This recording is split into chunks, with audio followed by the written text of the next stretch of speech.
5 o'clock, and I call this meeting to order. I will lead us in the Pledge of Allegiance. Ready, begin. I pledge allegiance to the flag of the United States of America and to the republic for which it stands, one nation, under God, indivisible, with liberty and justice for all. And Ms. Garcia, could you please take the roll? Trustee Pearson? Here. Trustee Williamson? Here. Trustee Ward? Here. Trustee Verbeck? Here. Trustee Rawlings? Here. Thank you, and we will now move on to Part 2, approval of the agenda. May I have a motion to approve Agenda Item 2.1? So moved, Williamson. Second, Trustee Ward.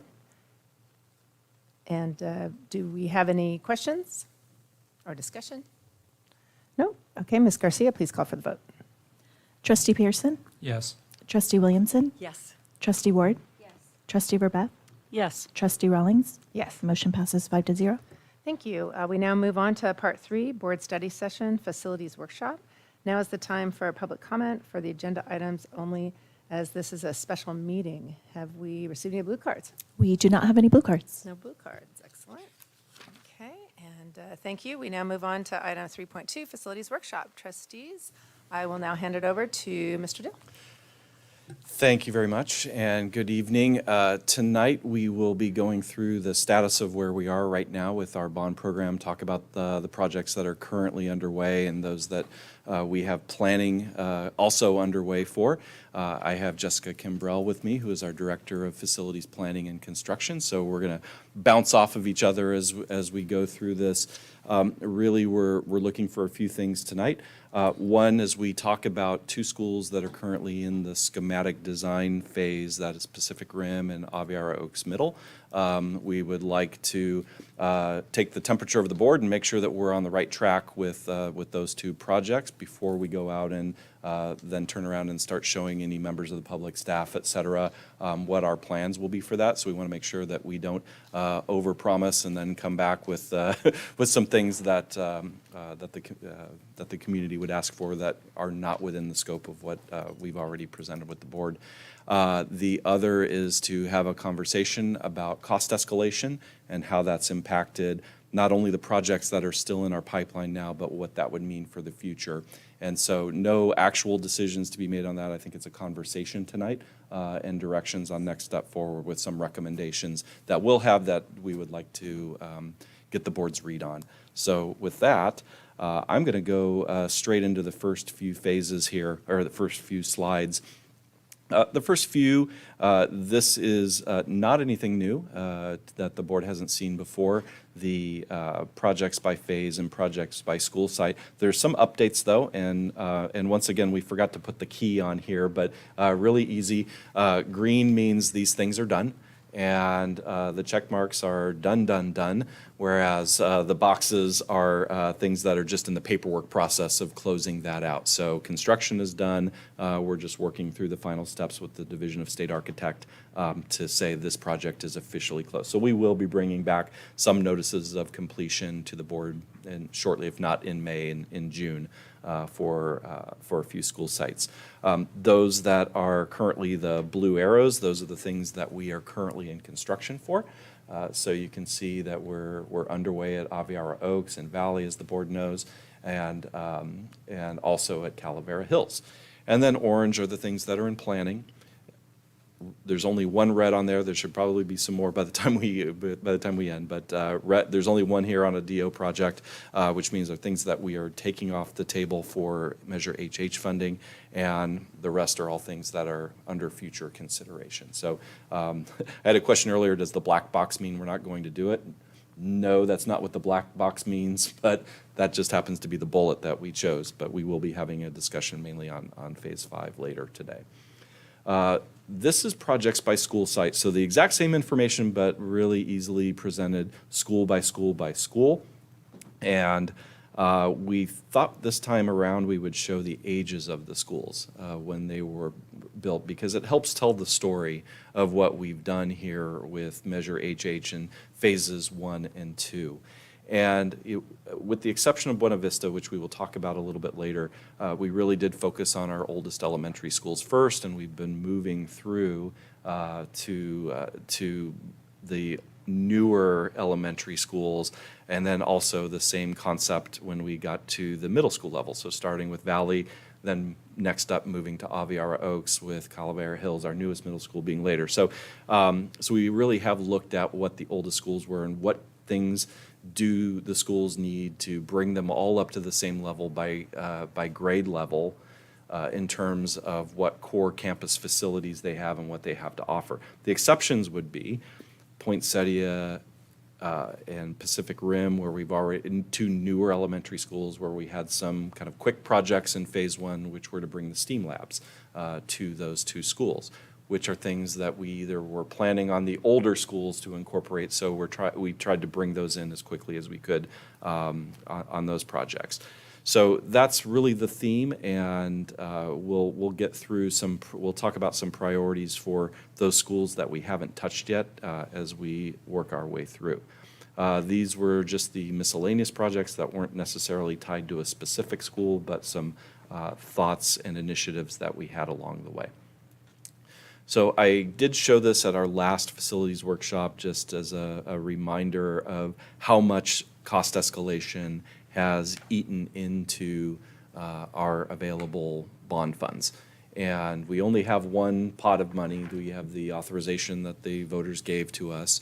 And as inflation has hit the construction market, that means we can only do less with the same.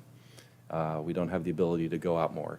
And so we want to keep this in context that while you may be aware of other inflation that has happened out in the rest of the world, construction has been even harder hit and even more volatile from year to year to year. And so these increases keep happening. And there's a slide later where I will show you our 2018 costs versus our 2024 costs.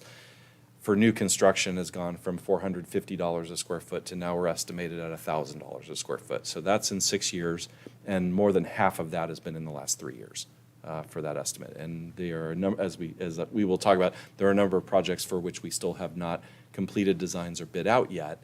And so surely as those numbers go up, it's going to really rein in the possibilities that we can accomplish with the same pot of dollars.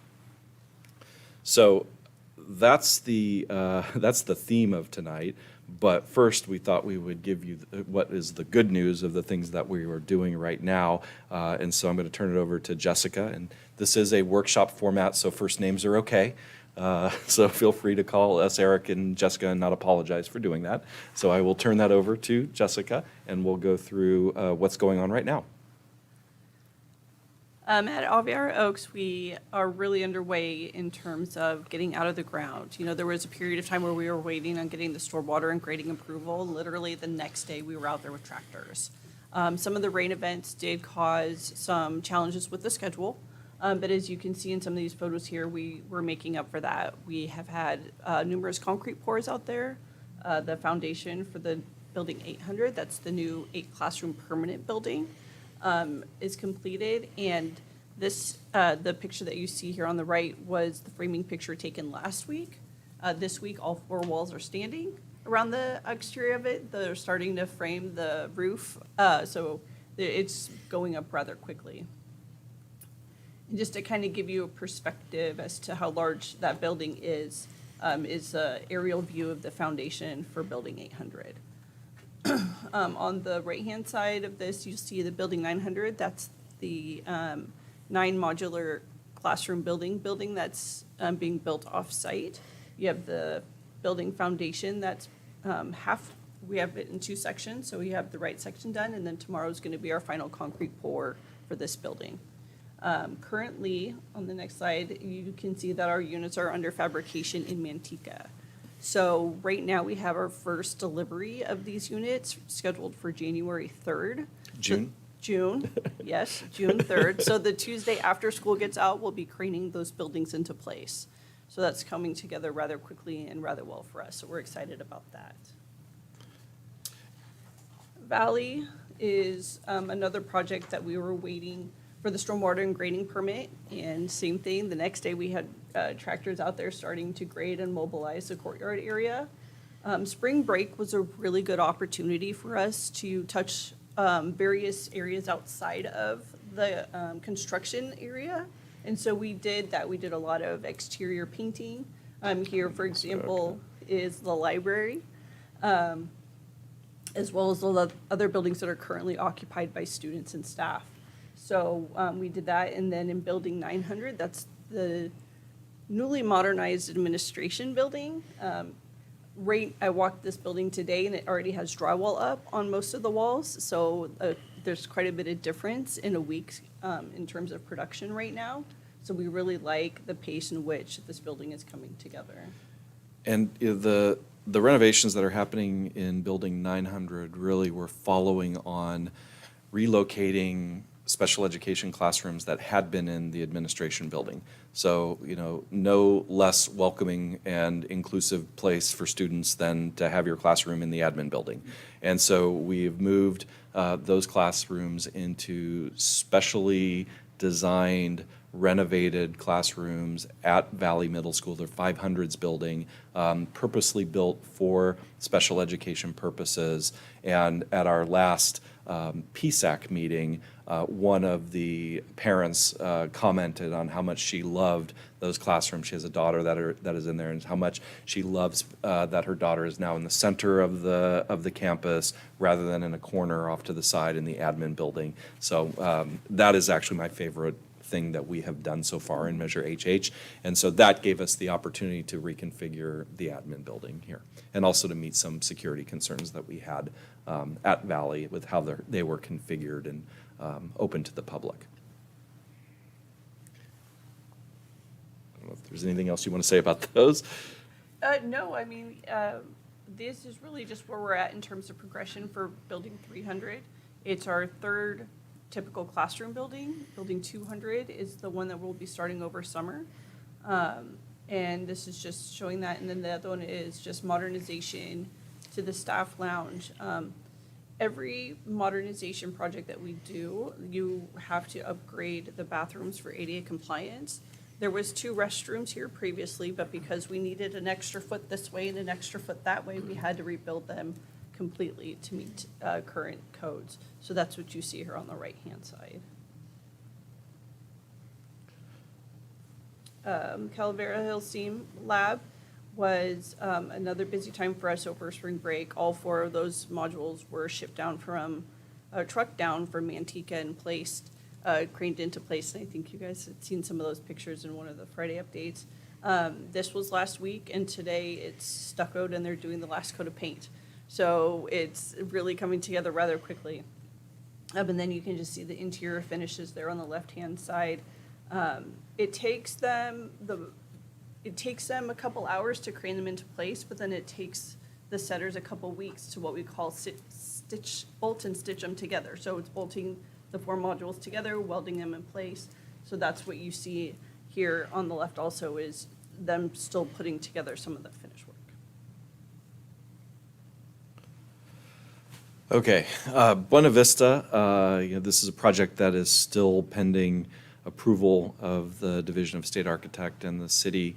This project is, as we are replacing older portables that have reached end of life, the same type of project with modular classrooms to do that replacement and putting that up on the upper pad. As the board knows, this is a really challenging school site from a physical perspective, in that we've got multiple tiers and lots of access compliance issues because of the age of the school.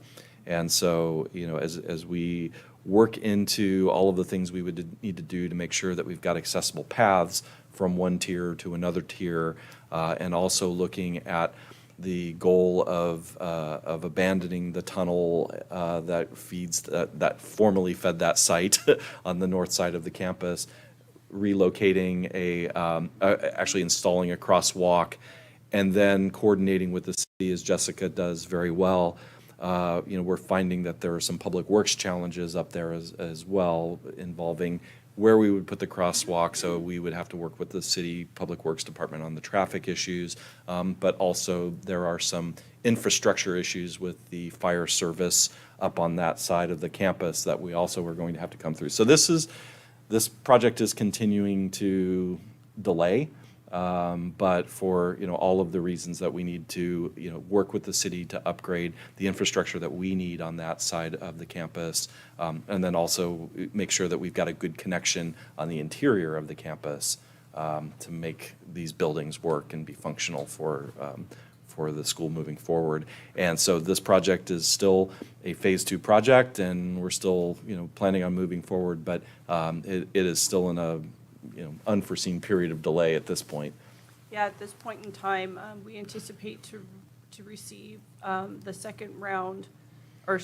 third round of comments from the city of Carlsbad in terms of stormwater and grading, which now incorporates, as Eric mentioned, the crosswalk and then the fire service tie-in. There is some infrastructure work that the city is also going to have to do on the sewer lines because of where we're placing the crosswalk. So really, it's coordinating those activities together.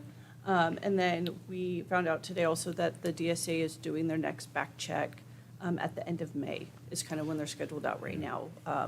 DSA tends to get flooded with plans at this point in time as everyone's preparing for the summer rush, so they're working to crank out their approvals just the same. Yeah, and a few reasons why we opted to locate the new classrooms on that upper pad, where there are some portables right now, is one, so that we could continue to use the older classrooms while these are being put in place, so that saves on costs for having to rent temporary classrooms while you're building the new, and also putting in a driveway up at the top for potential future parking lot, because this school could be, if the school continues to decline in enrollment, we could repurpose some of those classrooms for preschool. So we've got that in mind, of expansion of an early ed program there, and perhaps since we would need a driveway for the fire lane, we do have room for a potential parking lot and drop-off, so it would make it easier for the parents of the youngest ones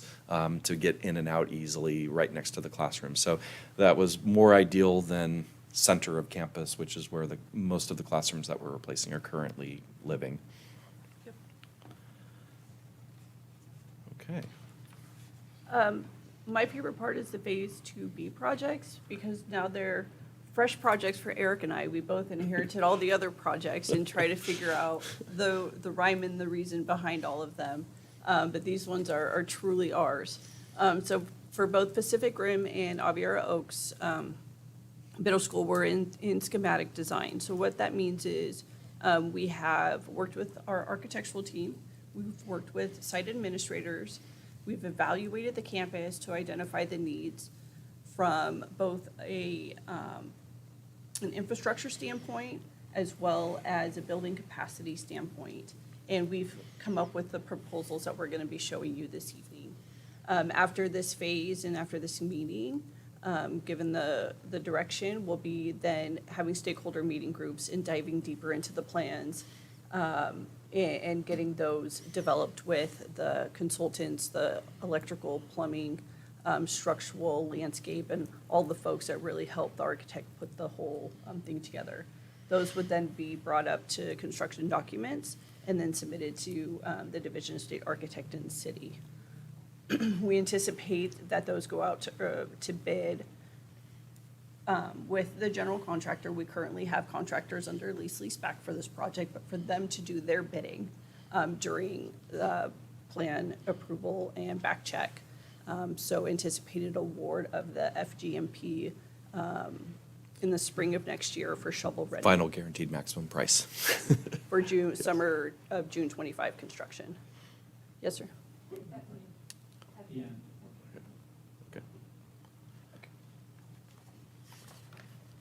So Pacific Rim, one of the areas that we really focused on here, excuse me.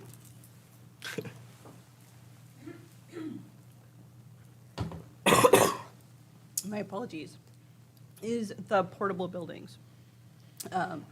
Those generally have a 10, 15-year lifespan.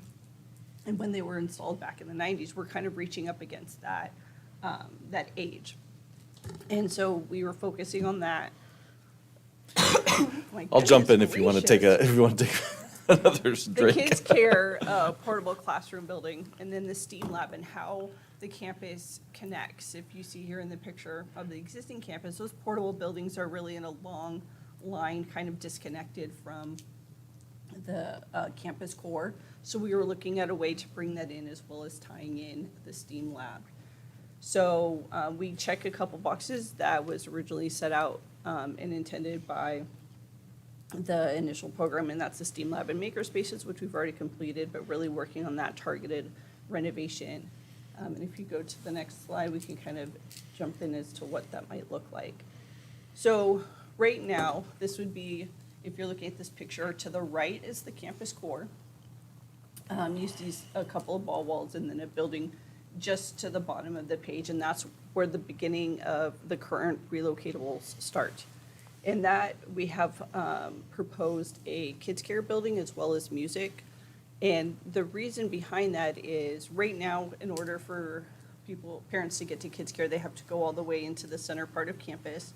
This would allow for a single point of entry off that parking lot straight into kids' care.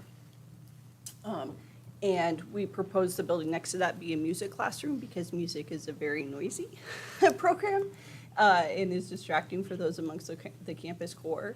And then just across from that, you can see a proposed eight classroom building that kind of hugs around that hillside and the STEAM lab. So it makes it look, and this is a pretty true rendering as to what it would look like. And if it looks very similar and incorporates the same finishes as the existing campus. There's one thing that's not shown on here, though, on this rendering, and so we have a nice white roof on here, and we will be Yes. talking about how one of the things that has come along that is impacting our construction costs is a new requirement that any new classroom building with more than 2,000 square feet of roofing has solar and also battery backup. So this project ultimately will have some solar that is incorporated in it because of the size of this classroom building. Yeah, in January 1 of '23, that was a new initiative that all of our new buildings have to meet. All the current buildings that we're doing in phase 2 just missed that cutoff. And at the time too, there was kind of a gray area versus a performance base or a prescriptive base. So all new buildings moving forward are for certain having solar and or battery backup. So if you kind of bring these down and look at them from a diagrammatic layout, on the left-hand side is that classroom building. So as you can see, you have 3 classrooms just hugging next to the STEAM lab, 4 on the outside, and then 1 on its own. This is just a proposal at this point. We had a discussion last week with Principal Tubbs as well as the architects.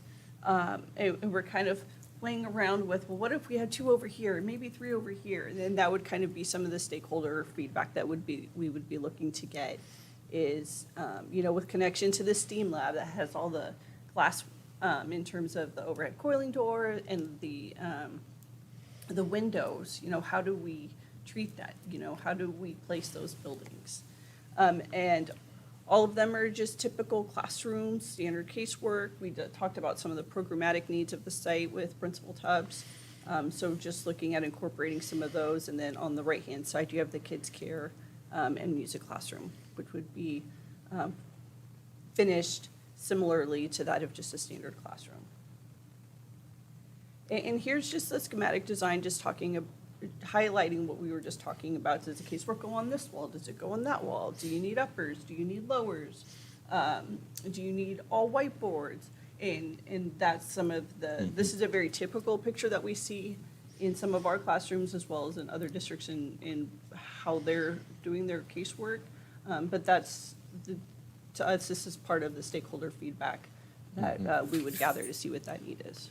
Correct. So, as we go into the next phase, really what we would hope to bring to both faculty and staff and to parents as we walk them through this is we've already done the needs assessment on the campus. The priority is to replace portables with the new permanent building. We have an idea, it looks something like this, and using this other one as an example, when we were talking with Principal Tubbs, it was, okay, which of these are the staff restrooms, which of these are the student restrooms? Because to us, they're just restrooms on a page right now. We spent a lot of time looking at at the casework. So does it go on this wall or that wall? Do you want it by the door? Do you want it by the window? Where should the sink go? Those types of things are, personalized touches that we can get input and from the people who actually use the buildings to give us the best advice on what works for them. But what we're not going to say is, well, dream big and tell us everything that you want, because that's really, we've already done that in 2018. And so this is now bringing that list of priorities in the context of what does the facility look like today and how is it used. This is the project that we envision.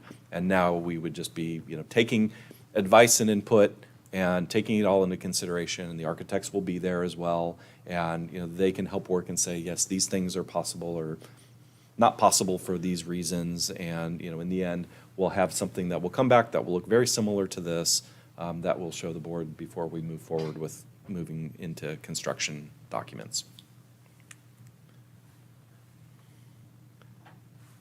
Aviara Oaks Middle School. For a point of reference, where the star is located is the current existing administration building. And then the circled area is there's a bank of 7 portable classrooms, and those are the 2 areas that we've really been focusing on as we've developed the scope of work for this project. And we'll also, at the end of this, talk a little bit about the traffic rerouting initiative as that impacts both the elementary school and the middle school. Okay.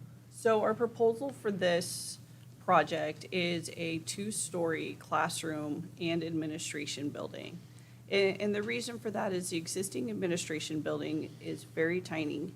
It doesn't have a lot of resources that a middle school office would have because they're shared in the spline. When the campuses were both built, that was the idea, that they would share that spline. The health office is down there, the staff lounge is down there. And I think that at this point in time, both campuses have kind of outgrown themselves to some degree, and some of those functions would be more appropriate in a middle school office. And so what we are proposing here is the office, all those functions, nurses up there, counselors are also part of this as they have their counseling center, and really focusing on the STEM classroom as well as their construction program. They have some very unique elective classes that we really see centered in this building here. The second floor would have science lab type or room setups, and then two standard classrooms. As part of this modernization, we would then repurpose the existing admin to be the staff workroom and lounge, which they currently don't have. Yeah, so, it really was an opportunity looking at that. We have counselors currently in portable classrooms, so we would be replacing those with a permanent building anyway. What else can we bring in there? The nurse's office, as Jessica mentioned, it being all the way down in the core of the campus, when a parent comes to pick up their sick child, it's a journey across the campus to get to the nurse's office and then back. Would make more sense to have that right off the front of the school, and also nearby to the principal and assistant principal as well, as opposed to halfway across campus. And so these are, right now at the surface of it, some schematic design renderings of what that building could look like. So it really gives AOM a new identity in terms of entry point, and also provides for one way into the office and one way into campus. So more secure entry there. And so that's what you see here. I didn't do what I told you I was going to do, which was to bring up a map of AOE and AOM. Would you like to talk about the traffic piece? Yep, Okay. let's talk about the traffic Okay, piece. let me just exit out of here really quickly and bring up the school.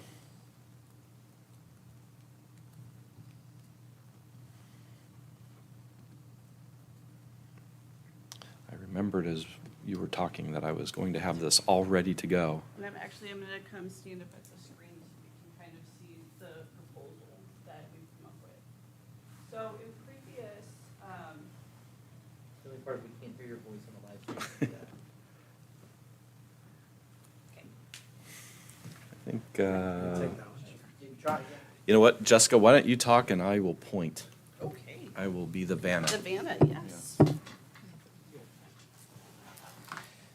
Part of the initial design proposed design at Avera Oaks Elementary School kind of elongated the parking lot north and south and eliminated the current layout that's here. And there was a traffic consultant on board at the time, and we really didn't see the benefit of doing that. So we continued to explore some options and ran through several simulations, have been working with the city of Carlsbad and their traffic department, and we came up with what we think is a viable solution to some of the traffic issues here, and that is simply to separate the parking lots. So to create an elementary school one-way in, one-way out on the southern part of Ambrosia, and then at the middle school have one-way in and one-way out to the north part of that driveway. And we can kind of talk about what that looks like. So right now, you can see the entry point that's far south to the campus. We would actually move that entry point up north a little bit on Ambrosia where it starts to flatten out. And the current plan creates a larger parking lot area down in the preschool. So we can do one of two things with routing. Both improve the drop-off and pickup time dramatically. By separating it alone, it cuts the drop-off and pickup time in half, which is huge. So there would be access to go into the preschool parking lot that's to the right that needs to be developed, or they can just continue on and go up the drive aisle. That corner right it gets pulled back in order to meet ADA compliance, so it opens up that throat of the driveway. They could turn into, yep, exactly where Eric's finger is, come back around, and then loop around. And then we would be installing a roundabout for one of two reasons. One, to get the flow of traffic back out the exit, which would be located down there. There would be an island separating them, so the incoming and outgoing traffic are not using that same approach. They're separated. But also, we're creating a single lane for the one-off parent who has an elementary school kiddo and a middle school kiddo, so they don't have to go in elementary, come back out on the street and go through middle school. There'd be a drive to connect the two of them, but also the e-bikes that come from the south. That was one of the biggest challenges with this project, is considering the number of e-bikes and the influx and trying to project forward for what that might look like. So what we're looking to do here is adopt what the city's been doing throughout town and adopting striping one of the lanes as a shared lane to really identify where the e-bikers can go. And this is really just for the southbound, or for the northbound traffic going through the south entrance to the elementary school. And then we're in talks with the city because some of the recommendations that our traffic consultant, Dudek, has is changing some of the striping on the street. So as we continue down at Ambrosia, but also here at the top. So for the middle school side of things, our proposal is mostly on the city side in terms of striping. So it would be to stripe a dedicated right turn lane from Ambrosia into campus and bringing traffic in through there. And then coming south on Ambrosia from the north, striping a dedicated left turn lane into campus. That was not me. Oops.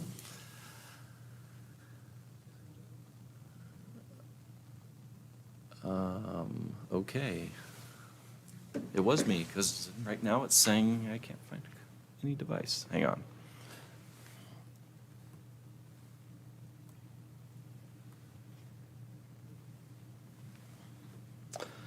I have dropped my internet connection.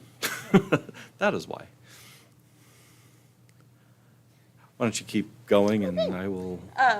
And so really, those are the proposals that we have. Our next steps for that would be to have a stakeholder meeting group and presentation to the community of AOE, AOM, and to get the stakeholder feedback and kind of talk through the same items that we're proposing here in this meeting.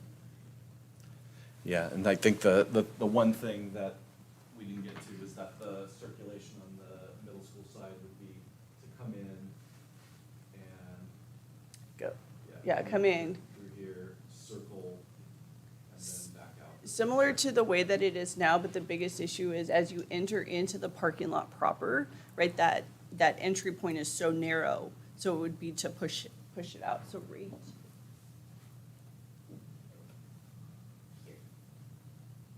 It's a very, very narrow entry point into that parking lot. So our timing for this is, we're still in development. It would really be a future summer project, not summer of '24. So it'd be 25. We have enough to chew off at the campus proper. In working with Principal Hines in how we continue to do with the site work. If, the biggest challenge for us is if you look at both the elementary school and middle school campus, they are so different in their construction, where the elementary school is very park-esque and lots of green space and field space, whereas the middle school is a lot of concrete, a lot of gray, so. Okay. So, Cultural Arts Center. This is really one of my favorite projects because it's super challenging, right? It's been a project that's been kicked down the road for quite some time, Prop P, and I think even before Prop P, there was talks about how do we tackle this project. And so, with a fresh set of eyes from my perspective, our design team, Mosier Drew, as well as our lease-back pre-con contractor, Lasardi, we've been having a lot of partnering meetings with Bree, the theater supervisor, to kind of see where the CAC is compared to the PAC. What functions does it have or doesn't have? What works at Sage Creek, what doesn't work at the CAC? And so we've gone back and forth, we've toured it a lot. And our biggest challenge with the CAC is really the age in which it was built in '79. There's been several code cycle changes from an accessibility, structural, seismic. This was pre 1989 earthquake. It's landlocked by the rest of the campus now that it's the new Carlsbad High School, the modernization of the campus there. And so what we proposed to do and kind of talked about was removing all the functions on the second floor and bringing them down to grade level, keeping a majority of the infrastructure that you would see here, including the stage, the theater proper, and just doing some expansions, doing an elimination of a row to have the same kind of entry and flow that you do at Sage Creek. If you recall it, there's an entry and you can either go up or you can go down, right? The other thing too is all these seats are in a long row. So breaking that up and removing two so you have that accessibility up and down was kind of the model that we had come up with, and really working on the wayfinding of it. If you don't know Carlsbad well, you don't know where the entry point is, because you kind of have to go down the hill, around the corner to the front door. And we were discussing and working with ways to eliminate that. And that's kind of where, as far as we got in terms of a schematic design per se. And then we were working with the contractor to get a price for it. And it really became a preference of what direction would we go. At this point in time, the expansion would be doubling the size of the PAC, so from keeping about 9,000 square feet and adding 10,000 square feet. So because of the challenges of the building itself, the shoring that would need to take place, some of the unknowns in terms of what's really under the surface. While we feel the bones are good and structurally sound, what would we need to do to upgrade it to code? We started to then go down another avenue was, well, what would we do? What if we looked at it in terms of a new building? What would that look like if we took some of the elements from the existing one? And that's kind of where we got. I mean, it really became. Yeah, and I'll jump in and say one of the reasons why we didn't show the schematic design that we've come up with at this point is, this project would be well over $30 million. Whether we would be looking at upgrading the existing and making it comparable to what we have at our other high school in terms of functions, or if we were to build a new one. And it really becomes like, which one would you do? All in, the initial budget that was established for this was $14 million back in 2018. So at this point, if we had the plans ready and we were ready to go tomorrow, we would be talking more than double on this one. So we're stuck on this one because it's extremely high cost.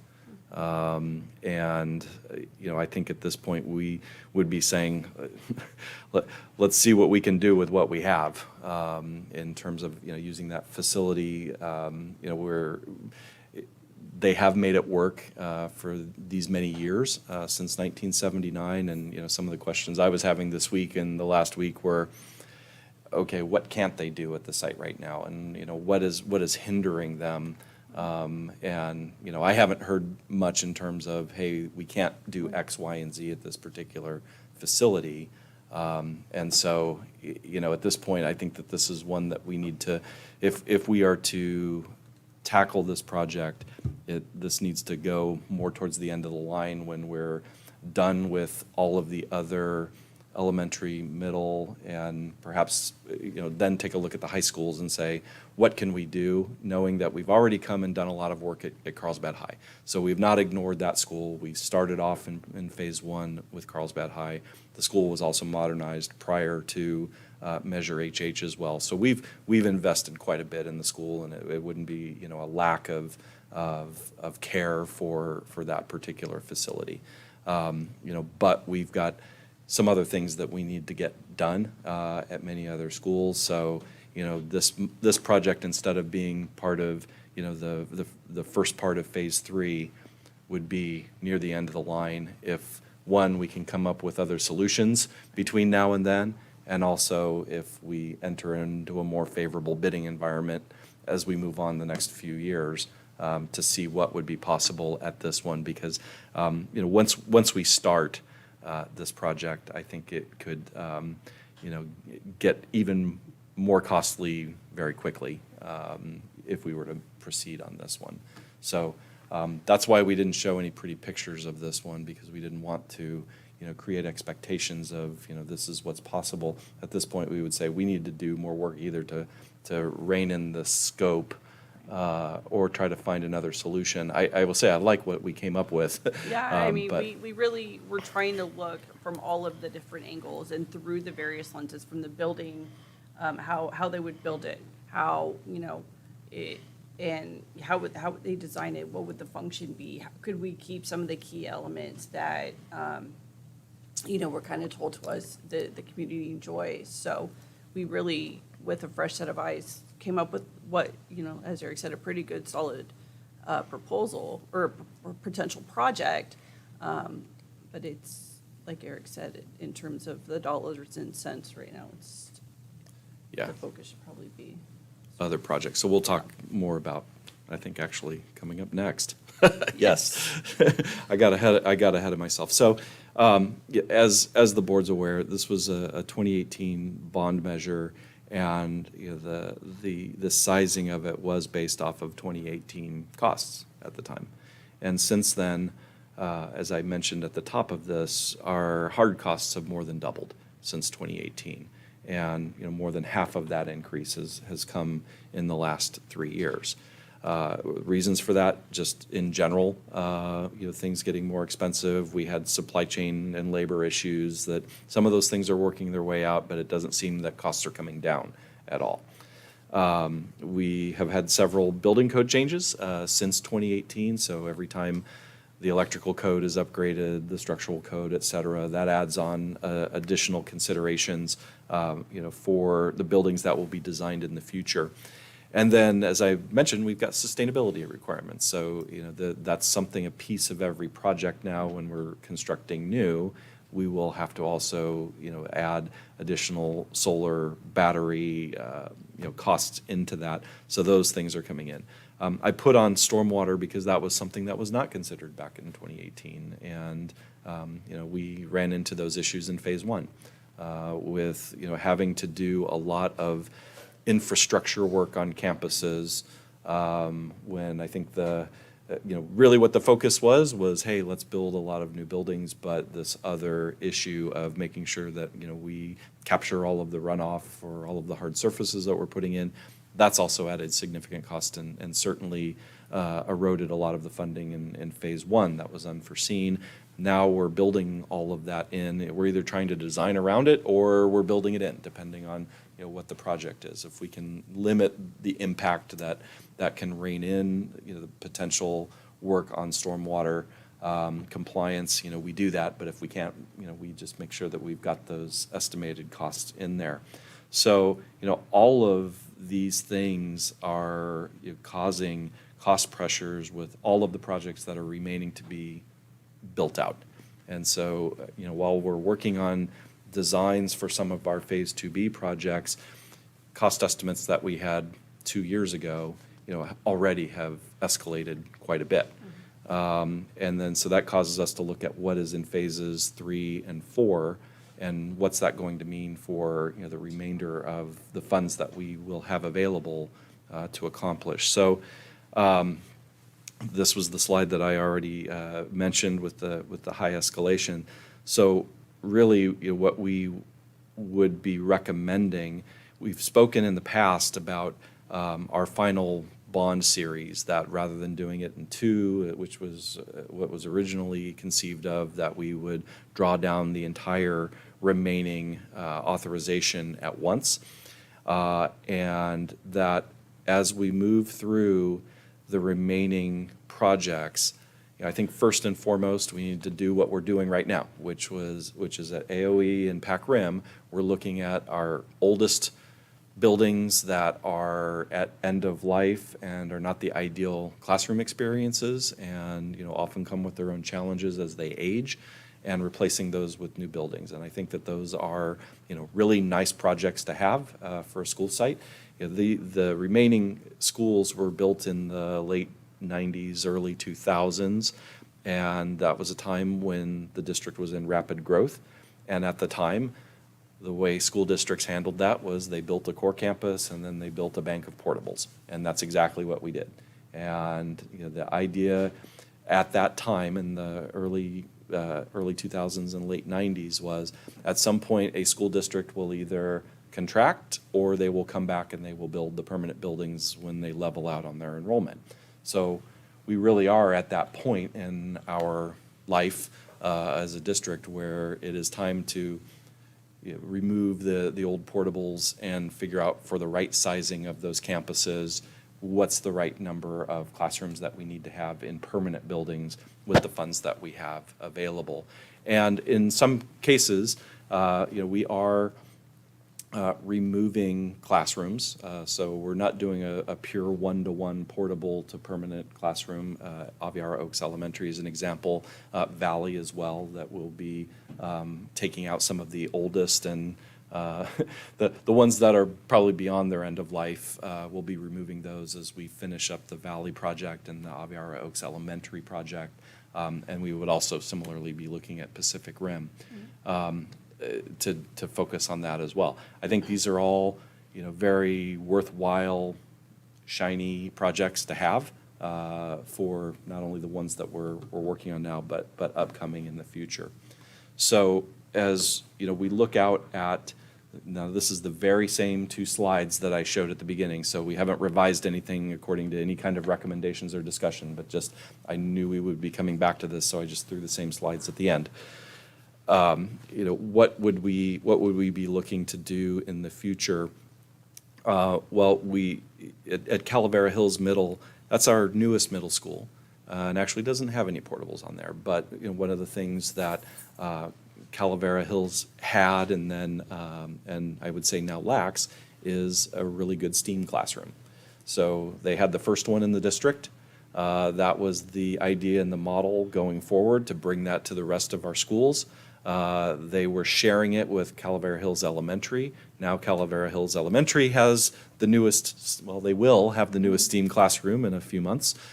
So a really good project for Calavera Hills Middle would be to find a space or rehabilitate a space to have a STEAM lab that is now comparable to what we're doing at what we are doing at Valley Middle School right now, what we will be doing in the upcoming phase at Aviara, put Calavera Middle on the same level playing field in terms of the core facility that we would have to offer.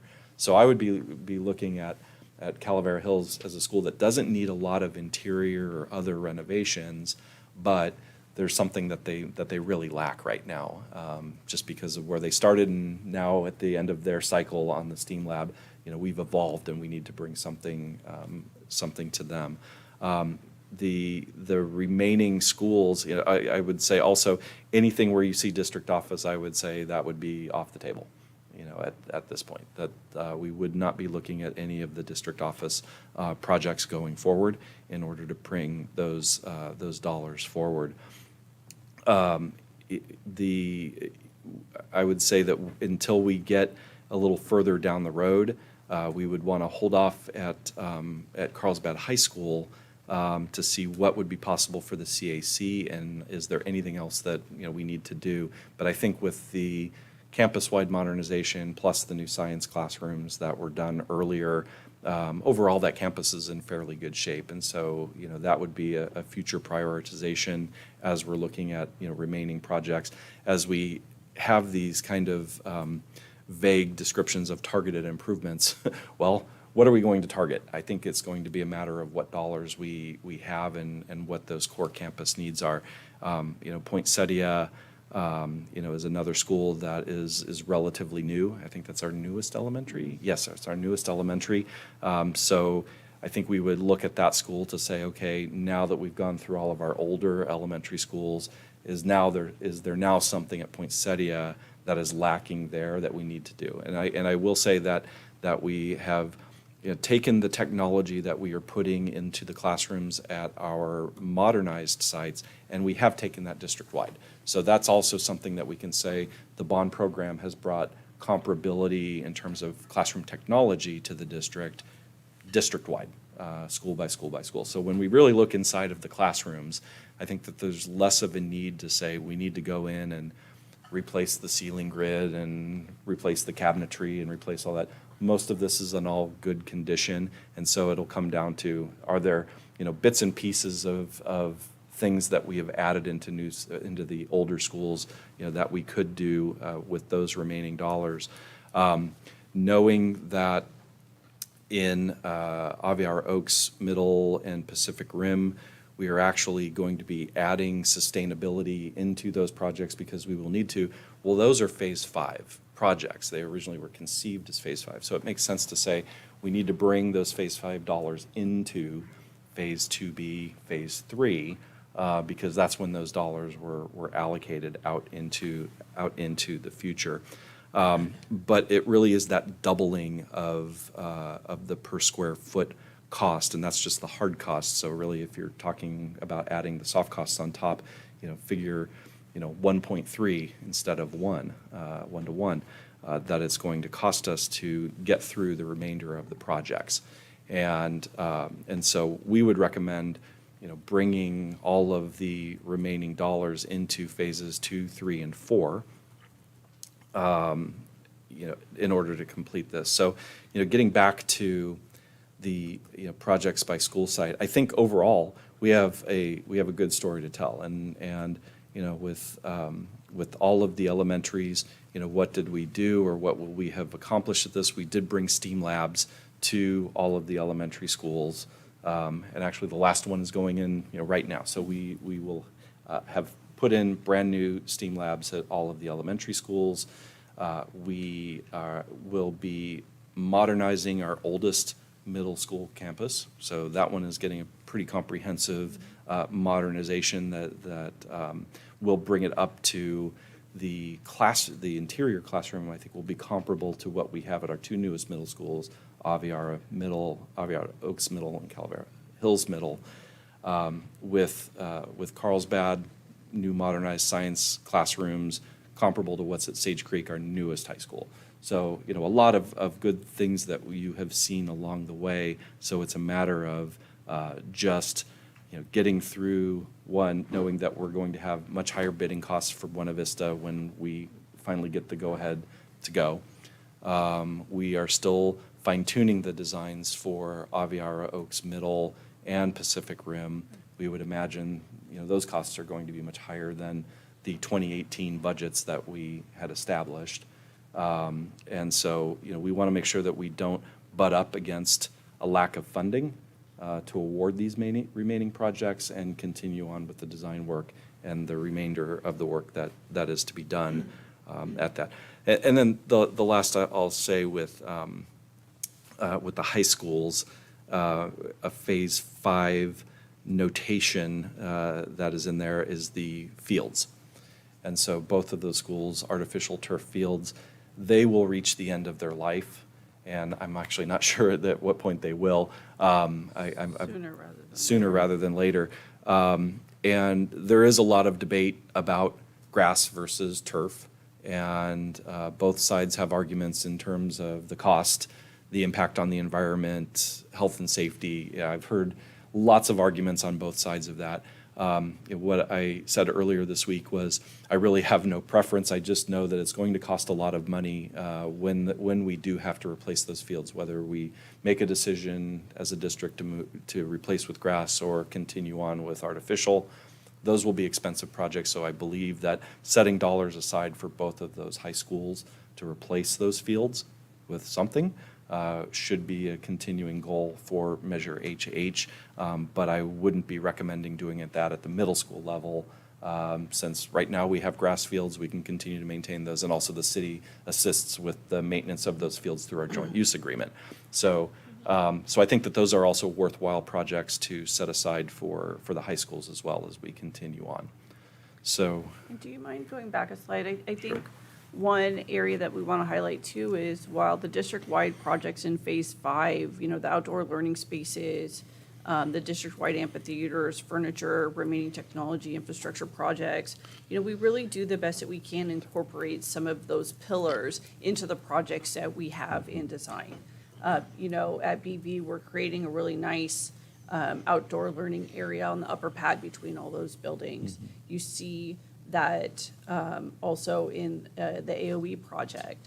The placement of the building that we proposed for Pac Rim was to be able to create that outdoor patio area still for the STEAM lab, and then just to the right of the STEAM lab, for that classroom that's on the end. So we're still considering those pillars, all new spaces that previously didn't exist in the campus, like the STEAM labs. We're providing furniture in those. As Eric had mentioned, the technology package is going out to every site. We had 140 TV cards and technology packages deployed over spring break at both the high schools. We just ordered another 140 TVs to finish out that technology program. So come fall, everyone's going to be on the same learning level in terms of the technology package.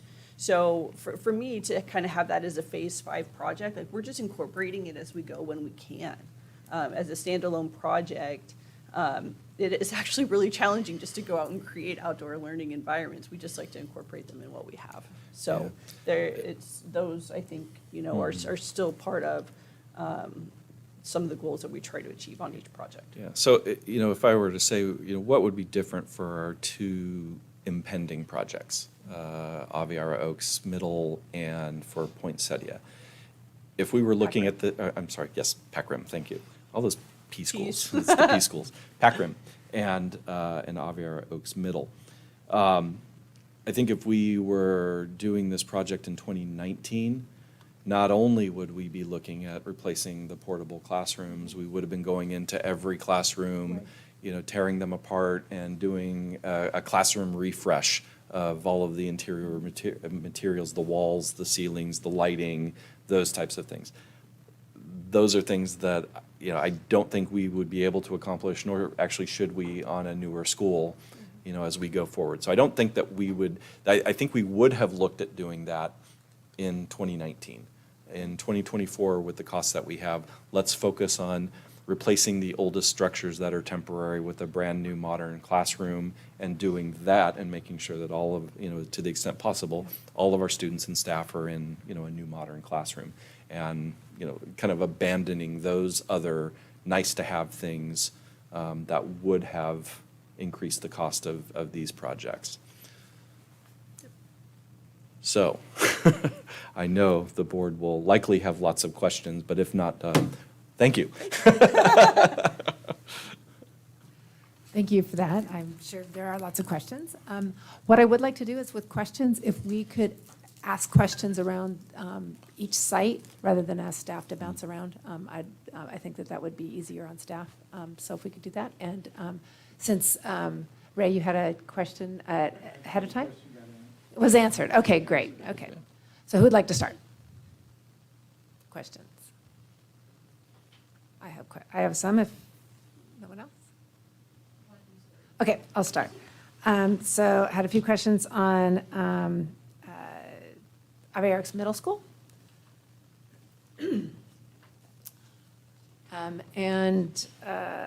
So you had mentioned that they have some unique activities going on as far as the STEAM labs.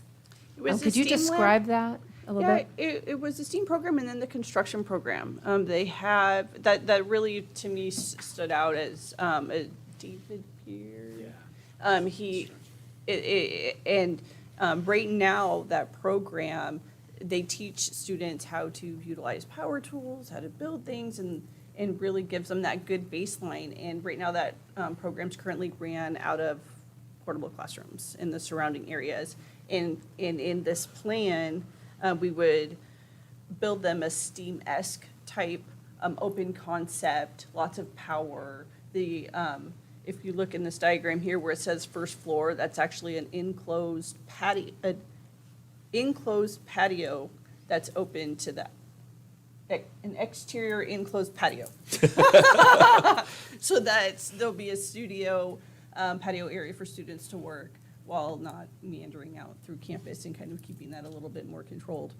So that was the program that I was alluding to. The first floor would be a STEAM and the construction program.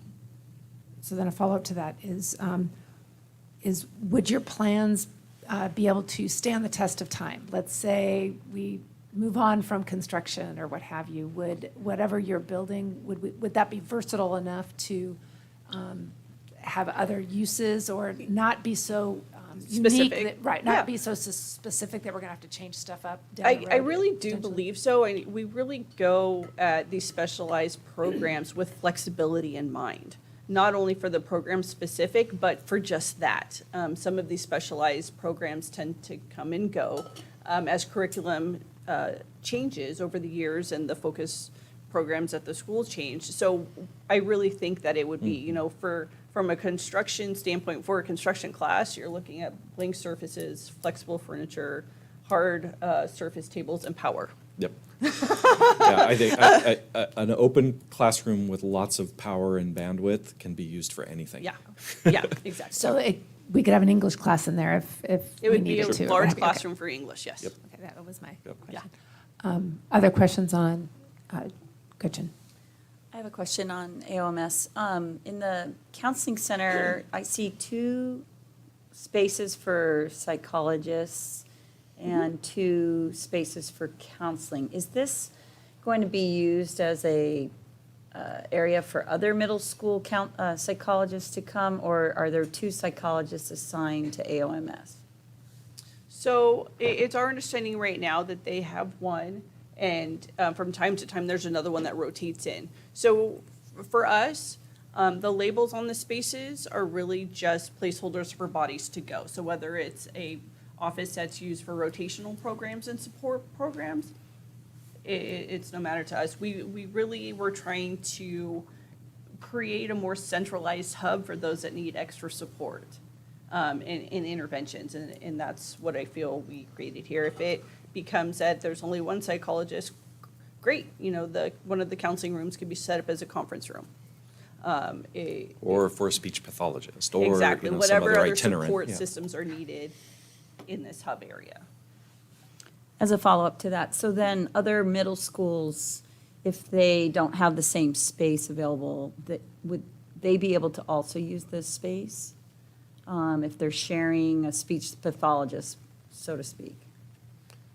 Well, they wouldn't be able to perform the services there, but Because if we, the yeah. the Just students office space? Sure. wouldn't be or- there, right. just office space, Office yeah. space. To that degree, in the renovation and modernization that's happening at Valley, we're purposefully building in more of those support spaces for those functions.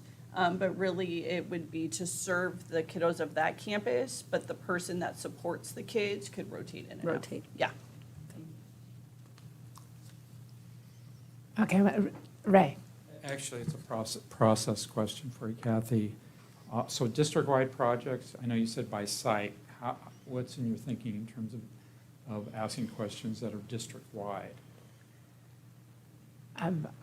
If you, once we're done with AOMS, if you wanted to ask a district-wide question, I just don't want to be talking about Aviera Oaks Middle School and then go to district-wide.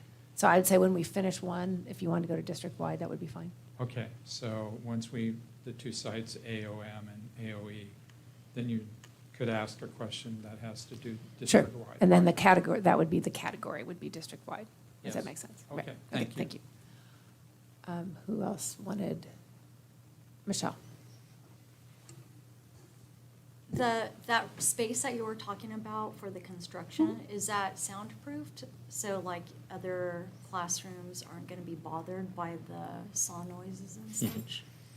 I mean, if it's gonna be a convertible space in which you are speaking to for Kathy. So soundproofing is something that we would still need to evaluate. I think some of the activities, that program isn't every single period, it's at certain times throughout the day. So I think it would be similar, it would function similarly to the way that it does today. And because we haven't shared with stakeholders at this point in time, those are still some of the things that we would have to Have to scrub flesh through. out. Yeah. Right now, just in talking with admin, that's just one of the spaces that they're currently lacking to be able to support that class. So we would look into that further. Follow-up for the Michelle? same campus? Yep, go ahead. So you talked about we don't have a slide for that because it was an image of the map. Oh, the traffic? The traffic. So you kind of talked about a roundabout, and I know a lot of people have a lot of confusion around roundabouts. So I'm just wanted to make sure that was going to be like really clear, and you've been so great about explaining that you're going to get site input and Yeah. stakeholder input. And I think that's really important because, like, when you were talking about kind of the ingress and egress of the road from Ambrosia, like hearing it, looking at it, it still sounds like it could be really congested and confusing for families. Sure. I'm just wondering if that, and I know you're doing great work getting input from the Yeah. city and traffic people, but I wonder if there could be a lot more, to ensure that we're getting a lot more parent input, because they're the ones that are kind of Right. handling all Right. that. And I just haven't been on a school campus where traffic has been It's great. it's never perfect, Yeah. right? But Multiple districts. Yeah. Right. And, you know, I think the challenge that we have here is really you have a mass flood of people at one time using one driveway, Right. right? And that's where the challenge becomes. And in some of the solution, like creating a driveway further up Ambrosia allows for more queuing on that street proper by bringing the cars into campus. And our idea is really, I think, to go around through the preschool. It's bringing the queuing of the cars off the street and into campus. To exit the parking lot at the elementary school, right now, we're looking to propose for a right turn only so that there's not a conflict with the people that are coming down the hill from Ambrosia. And when we're presenting and sharing the thoughts and ideas with the traffic engineers, those are some of the things that they're looking at too, is always the conflicts. You know, where's a car gonna turn into another car? And the roundabout that's being proposed, really, it's just a big U-turn with only one arm. It's not like Okay. you can go right, left, center, or the first right, or the second right, or But the they can third right. go, but I think you said they can turn out to exit, or they can go right if they had another sibling. And they can, and the signage would dictate that. If the education towards the beginning of the school year, at the end of summer, you know, we've already, our traffic engineer has already recommended that we work on the education part by developing a video and sending it out to parents. And this is how the traffic flows. It's really about signage and education, reminders and education. It's because for some parents that had a kindergartner at AOE who's now at AOM and has followed that same thing, it's just breaking those habits. So maybe, you know, in 5 years or 8 years, when we have a fresh new set of parents, we'll have it down. Yeah. But it really is about the education, communication, and Yeah. signage. And I would just say that to illustrate, the Actually, idea a would little be, further it would be, up. the circle Yeah. would be up here. So the circle would be here, and it really would either be, folks are gonna come through and they're just gonna circle down here, but if they happen to wanna go this way, they can Right. go that way. So Okay. it's not a true, it's not a, as Jessica says, it's not a four-way roundabout, Yeah. it's just an option, either Yeah, make the turn essentially. Yeah, back I just, down I or know go up the parents middle that I street. think Yeah. if the right-hand turn was congested, they're gonna go the other way. Well, they Well, won't, and the they other- won't You go know? that way if everyone's coming in on the middle Well, school at the and- same time, And, so. and that's the thing too, Yeah. the direction coming from the middle school will only allow for you to go into the middle school parking lot. You're not gonna be able to come from the middle school to the elementary school. And it's just based on how, we install and put the new curbs and how we direct people through what we put in the road, whether it's a curb and gutter, if it's the stick-em pylons, you know, all of those things, I think, in striping will really tell how it's supposed to function. And you're So- still gonna get input from parents. Yeah, so Yeah. I was just Okay. about to mention that our next plan, and we have a tentative date for, I think, May 30th. May 30th. Would be to have a meeting at Aviar Oaks Middle, because they have a room that's available, where we could share this, and so we would put it out to parents, but we get communication from time to time from the homeowners associations that are in the neighborhood. They're Right. asking what we're doing about the traffic. And so we would just contact the HOA and say, you can let your residents know, and that would be a way to contact non-parents in the surrounding community. Would that also support, because I think this is something that traffic engineers don't take into account, is an increase in population. Because I feel like every school I've been to, like, that has always been an issue, and people are always like, yeah, they didn't think we would have 200 more students, Yeah. today. And so, is that something that could accommodate that as well? Yeah, one of the other layers to this design and proposal is, as I mentioned earlier, the striping changes on Ambrosia, and that actually has to go through the City Traffic Commission. So we also have to do a presentation to them. They've been side by side with us as we continue to develop this plan here. They do look at all of that. They look at the circulation. They also incorporate their future initiatives for safe routes to school and how is that going to work with their program too. So we really have a lot of eyes on it. And, if you look at Aviara Oaks and the neighborhood proper, it's relatively built out as far as it can at this point in time, just based on the land available around it. Okay. I'm just hoping I hope those are taken into consideration. I do appreciate the thought around the electric bikes and supporting students too. I actually have a question about the traffic on this as well. My fellow board members that have been on the board when we first discussed this, we spent hours discussing how we were going to do this traffic when we were talking about the initial, what we're looking at. Have you looked at that, and can you tell us what the differences are between what you're kind of proposing now and what was discussed a few years ago? Based on what I saw in the renderings that were previously presented to me by the architect of record at the time, it was more of a elongation of the parking lot. And there wasn't any consideration for separating them. And so that was the initial model that the traffic engineer had ran.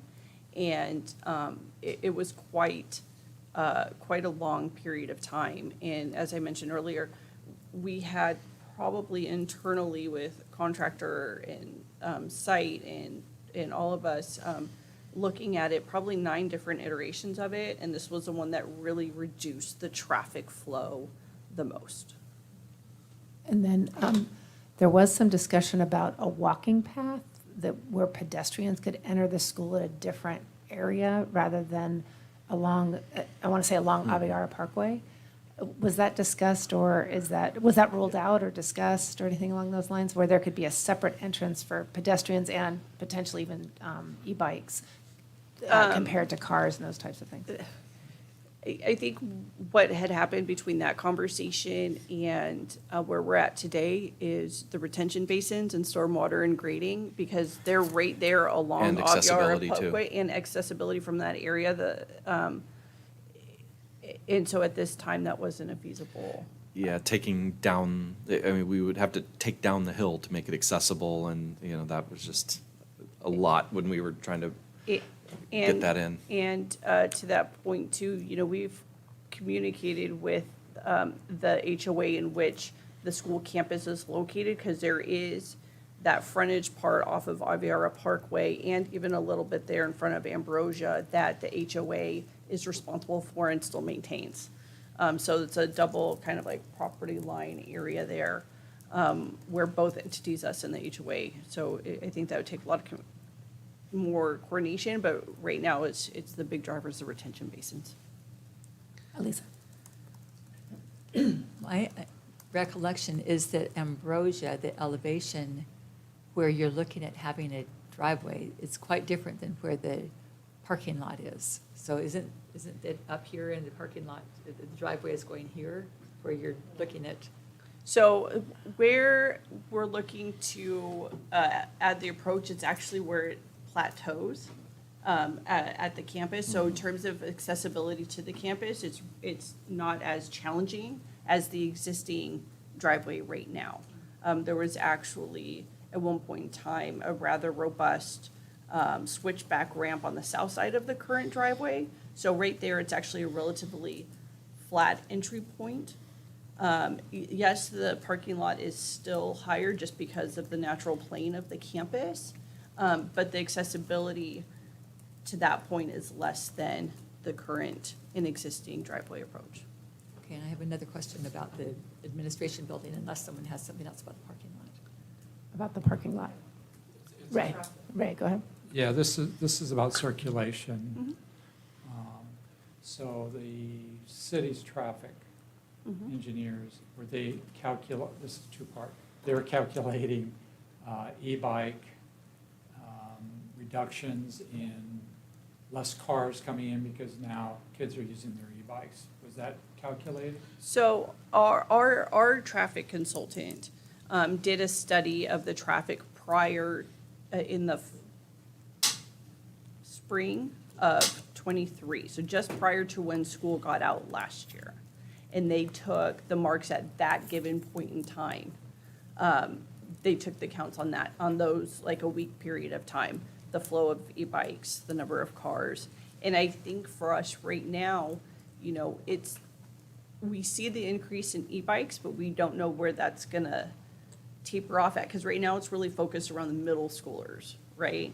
And at what point in time are parents gonna allow their elementary school students to ride their e-bikes to school? So they did take into consideration an increase, but it's a challenging thing to look at because you never know what those numbers are gonna be based on household preference, right? So the second part of that is there's legislation up in Sacramento that's going to restrict the age of e-bike riders, which will figure into that calculation, and we may Right. have more Right. cars again Right. because of that. Right. So is it really just kind of, just keeping the e-bikes out of the calculation completely because you don't know, it's too variable at this point? Our goal for the e-bikes was really to give them safe passage Okay. in and out of campus. And because that number does fluctuate, you know, if it's a rainy day, the e-bikers aren't going to be riding. So it was really based on the car count and safe passage. Thank you. And it's traffic, correct? Go ahead, Gretchen. Will you be meeting with the traffic engineers before the May 30th meeting to kind of iron out some of these traffic patterns before you meet with the stakeholders? We've had 3 meetings with city traffic engineers to this point. We're currently working on addressing their last round of comments. So yes, we've already worked on that. And again, the biggest challenge is it's the circulation within our campus, and that's not something that they necessarily look at. They look at the circulation on the city streets. And you mentioned that they might be adding a turn lane up at the north end, close to the middle school entrance there, when the entrance changes. Is there room for that at that intersection? Have they discussed that, how Yeah. challenging that's going to be? We've looked at the measurements of the street, and realistically, it's just a matter of changing the striping. They, at this point in time, don't see physically having to move anything. So what that would look like is that the southbound lane on Ambrosia would be a little bit more narrow than it is right now, to allow for a wider northbound lane, to allow for that dedicated right and straight left turn into the community. You raised a question for me. So since we've had some, I don't know, maybe some commitment issues with the city, is there a way to actually get something signed, sealed, and delivered before we move forward on some of the stuff on our campus? As far as the Well- striping and some of that piece that, where they say, yeah, we'll do it, and then when it comes down, oh, we didn't mean that we were going to do that, we're going to do this instead. I think once it goes to traffic commission, that there instills, that really is the timeline starter for them. Taking it to that next level, you know, it shows, you know, luckily at this point in time, it looks like it's just a matter of paint on the ground, so to speak. And that's really a minimal cost impact. And, you know, I've been working with the traffic engineers and identifying the safe routes to school program, so it could just be part of that too. And we've really communicated and said it's like we can't do one without the other. They're not gonna, the changes in the parking lot aren't gonna work well unless we come together to solve this problem, because if the striping isn't changed, what benefit is that to get them into the parking lot? So we've really, they understand our timeline. They know right now it's summer of '25. As soon as we have the stakeholder meeting and continue to have the conversations here at the board level. It goes right into a presentation at the Traffic Commission. So Another traffic. Gretchen? Regarding the e-bike traffic, so currently, where are the e-bikes going in and out? currently, the e-bikes are all entering from the south driveway on the elementary school property. And at dismissal, they're being held back on the middle school. So once traffic dies down, then there's a mass exodus of e-bikes. And that practice would likely still take place in terms of dismissal, just because there is a lot of traffic going on. One of the recommendations that we have is to stripe an e-bike lane going out through the middle school side. There is enough width with the existing throat of the driveway right now. So we could accomplish that. I would recommend staying to the same practice that we have at the moment. And then, as I mentioned earlier, the northbound traffic on Ambrosia would go through the southern entrance, but if you're coming southbound down Ambrosia, you would sharrow in the parking lot, similarly straight to the middle school. Okay, that was my next question. Thank you. We also are taking into consideration, because most of those e-bikes are middle schoolers, having them use, this is the part that we're still working through, either using that connection drive from the elementary school to the middle school, or dedicating essentially a e-bike ramp between the two properties. So that's something that we're still ironing out. Okay, any more on the traffic and parking lot? Because it's just a different slide and they got to get online. So, okay. Any more AOMS? Regarding the administration building upgrade, have you considered not doing a major upgrade to that? In light of- To the existing space. Right, and that there's not adding a second story or having a new building. So creating the new administration building, we could do that. One of the challenges is that the counseling center is in a current portable, and the layout and format of the admin building can't support that space. And then two, just the functionality of the existing administration building, not having the nurse's office, not having some of the functions in it, just kind of make it challenging. So while it operates okay now, it could operate more efficiently. So just to clarify, for the administration building, it's a brand-new building, or we're renovating the existing building? We're doing both. The new administration building, we would look to locate in. Well, it'd be a co-located building, so just since we have it up. Sure. So at the top of this, you can see these are the current portable classrooms that we would be replacing. Inside of this is the counseling center in here right now. So we would be taking advantage of doing the two-story building by just taking the handful of offices that we have in here and putting them alongside with the counseling and the nurses function. And there are classrooms that would be on the second, The Correct. first floor and second floor.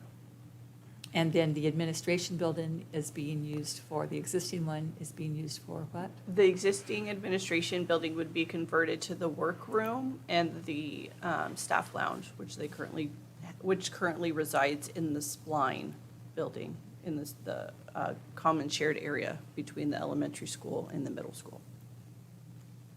Okay. Any other AOMS? And this is just questions. This We're is just doing not questions, discussion. right, and then we can do discussion, absolutely. Any other AOMS? Okay, we're moving on from AOMS. Anyone else want to pick a category or site? So I was going to ask district-wide projects. Okay, Is that go ahead. okay? Yep. Do that. Remaining technology infrastructure projects, originally Phase 5, so I'm a little confused about which parts of those projects and what is the anticipated cost that's still remaining, and what are the specifics of the infrastructure things that haven't been done yet, that are in phase 5 that need to be done, and what's the cost of that? Right. The big one that stands out in my mind was a technology package district-wide, and that we're currently working on. The other part to that is supplementing or complementing the E-rate program that we have, upgrading wireless access points, as well as network switches in some of the gear there. So really, working with our technology department, right now, they have supplemental funding through the E-rate program. This is the part of the district share cost, and that is something that we're still evaluating. We currently are working through some of that. So if we can get the challenge with technology is once you get it up to snuff, it ages out again. So that is a relatively slow-moving target for us, but everyone right now is at a baseline. Yeah, so if I could jump in, the things that we try to take advantage of is if we were already, going out to the sites, it didn't make sense to do all of the interior upgrades and then come back later and do the technology upgrades. It made sense to do it now. And so we were working that into the cost of the projects that we have.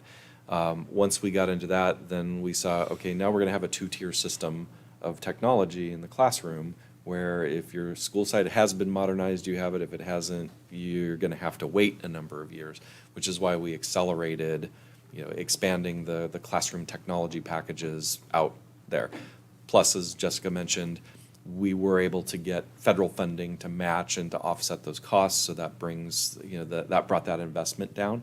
And that we've also, one of the other reasons why we accelerated is we saw that we were getting huge cost savings on the televisions that we were buying, that we were essentially buying the same TV as a closeout model, because there was a brand new one that came out, but we were able to take the same one that we have and purchase at, I think it was $600 a TV, less expensive, $900 cheaper. And so we said, okay, let's strike while the iron's hot, and we can get a good deal on these pieces of equipment. And so we went ahead and moved that and saved hundreds of thousands of dollars by doing that now. When it comes back around, this will be general fund obligation to replace the classroom technology, whether it's the wireless access points or televisions, devices on the wall. That'll be, something that the operating fund is going to have to manage in the future. But as a initial capital investment, as a district-wide project, this work is done. The remaining things that could be out there that we are holding off on and not using capital would be replacing of routers and switches and some of the really expensive high-end equipment that we're looking at. Okay, do we have to do that now? Can we wait another few years? And would we use the general fund instead? Since we're now looking at how precious these dollars are on the capital side for the construction projects that we need to do. So I hope that answers the question. Do you have any sense about what the dollar value of that is? Yeah, I don't. It's aging network equipment, which would have been an obligation of our general fund to go in and replace the backbone of the district's infrastructure, as opposed to using bond funds to do that. We also do have some routers and switches and gear at some of our other sites that from time to time is going to need replacement, but we would not be looking at Measure HH to do that work at this point. And in general, I only like to do the technology projects if it's part of either a full district-wide initiative or a site-by-site renovation, and not say, hey, we've got bond dollars, let's buy this new router, or buy this new server, because we happen to have these dollars over here. It really needs to be tied to an overall capital expenditure and not a onesie-twosie type of thing where we say, oh, let's just tap into that. We're not doing that. Okay, I think I understand. Okay. Thanks. I had a technology Oh, wait, no, I guess it's under district-wide, Elisa.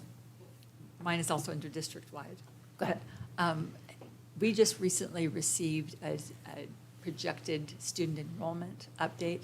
Are we looking at that against these plans to see if there are any additional spaces that will be needed or not, maybe needing fewer classrooms than when this was put together? And can you tell me how you are, how that's being coordinated with with the projects? Yes. So one of the things that we do in one of our initial meetings with administrators is look at how the site's being utilized currently and what programs fit. I feel that modernizations are generally a great time to right-size the campus, so to speak. Some of what we see at campuses is just because they have a full-size classroom, people tend to push into it, but it doesn't necessarily mean that that program needs 960 square feet, which is a typical classroom size. They could downsize into 480, more of a conference room size to support that program. So we do take that into consideration on every single project. As at Valley in particular, we created more of their resource center inside of the pods, which are those smaller support spaces, because there are a lot of interventions that have been taking place, especially since coming out of the pandemic. So looking at the site utilization, really looking at, are there programs in a flexible classroom that people can push into, whether it's a specialized program like art and ASB, for example. You may not have art every single period. You may not have ASB every single period. So can those two programs coexist in one flexible style classroom? So we do look at that each time. And also student enrollment? Correct. And so, yeah, we do look at that. And so that was the example, earlier of looking. Right now, we're at Aviara Oaks Elementary. That school used to be much larger than it is now. And so that's why we are not replacing some of the portables that are being replaced by building 900. And so, yes, we are looking at that. The one thing at elementary, and we're coming up on the end of the elementary renovation program, is transitional kindergarten, because that wasn't a consideration in 2018, that we would have that, and that it would be all the way down to age 4. And so with the age range expansion, there could conceivably be room to grow enrollment for those 4-year-olds. And so if we do have some excess capacity at our elementary schools, that's potential flexible space to reconfigure classrooms, either move the older grade level into a classroom and renovate a TK closest to the kindergarten, so we could have, some of that flexibility as if the schools downsize on K5 but grow at TK, which is what our demographers are telling us. And they're just looking at raw numbers, and they're saying, the losses that you're going to have in K5 are being offset and bolstered by the eligibility of age 4. And so they're kind of telling us in the next few years we're treading water a bit at elementary, and then at some point it levels out, and then it starts to decline. But that's several years out into the future when that happens, at least based off of the crystal ball that they are using right now and looking at birth rates and how that will trickle into. At secondary, we're still looking to stay flat ish, I would say, in terms of our enrollment going forward. And I was using this example most recently, looking at the price of housing right now in Carlsbad and where that is going. I could foresee Carlsbad mirroring what happened to the districts just to the south of us when the elementary feeder districts of Encinitas, Del Mar, Cardiff, Rancho Santa Fe, and Solana Beach started declining. San Diego was still growing because it was older families that were moving in. The younger families were not coming in, so the elementaries were all shrinking. San Diego was still growing. I could foresee that happening, that phenomenon happening with us, and the demographers can't really anticipate that because they're just looking at trends of mobility and other types of things and birth rates. So I wouldn't be looking at downsizing the capabilities or the capacity at any of our secondary schools. The other nice thing is if you've got more classroom capacity, that is more opportunities for electives and other specialized programs that you can put in a extra classroom. No principal ever thinks they have an extra classroom, but we do. Other district-wide questions, Michelle? Well, I don't know, so it's about kind of the construction costs and the tax rate, so does that fall under district-wide, or? Could we hold off on that? And then Okay. that would be the next category, because I have a question on that too. I just didn't know the categories. District-wide. Okay. You had talked about that you're kind of incorporating some of the things in Phase 5 into current programs, or looking at, it made me think of like the technology strategic plan and also even the LCAP and those types of things. Will you be informing the board or kind of flagging to the board that, hey, this was a Phase 5 and we're incorporating that into this project now, or we're using capital outlay funds for that, or something along those lines? I hadn't thought about weaving that into either the LCAP, but I know that Director Allen will be doing an update on the technology plan in the future, and so we can work with him, and if there's some dollars and cents that I need to comment on to either help his presentation, or if you've got questions, I can certainly say the bond program supported these things that were part of the technology plan. I don't think he usually talks about dollars and cents. I think but certainly if you're interested in that, I can bring that information when we have the tech plan update. The LCAP itself, I don't see a lot of overlap in what we put into specifically what we're looking for in the LCAP compared to the facilities. I mean, I guess Sure. that's today, but, it could be, down the line if there Right. was things, or if the board says, this is a priority for us, we still want to move forward on it, then you can say, well, that was going to be in Phase 5, but if the board prioritizes that, now we're going to use these dollars to make that happen. Sure, and with what we have, what we would say I would say more it's like checking the boxes of Phase 5. Were either that we were already on the campus and it made sense, or it was a great opportunity to tap into that. And the next thing would be, as I mentioned, as we're putting in solar on our new buildings, that makes sense to say, hey, those were Phase 5 dollars that we would have used if we were coming in later to do that. So it makes sense to say we're taking credit as knocking out this priority that we had in 2018, using part of the funds that were approved by the voters to do that. And to that point too, in terms of systems that are going in at new campuses, moving away from gas packs and looking to electrify the HVAC systems is something that we're taking into consideration and moving forward with as well. Okay, and then, since you mentioned solar, and that's under the district-wide piece, is there a possibility of looking at the savings? Yes. It's actually a follow-up to your question about technology. Oh, okay, I'm sorry. So Right, go ahead. the part that ask is on the LCAP connection is capability, application. So if you're moving all the switches and everything to increase bandwidth into the classroom, that brings potentially new applications into the classroom, which affects how we look at perhaps LCAP in terms of curriculum or anything else. I think I was just following up onto your question. So, I don't know if my colleagues feel the same way, but it's like, oh, now the classrooms have ability to bring in more content, let's say, and teach some different things on science or math or something like that.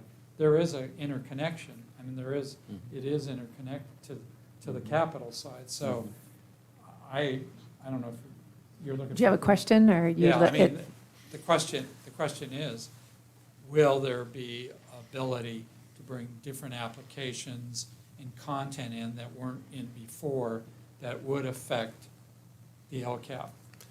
Well, I'd say yes. The short answer is yes, simply because we are, upgrading bandwidth and making it, the technology consistent across the district in our classrooms.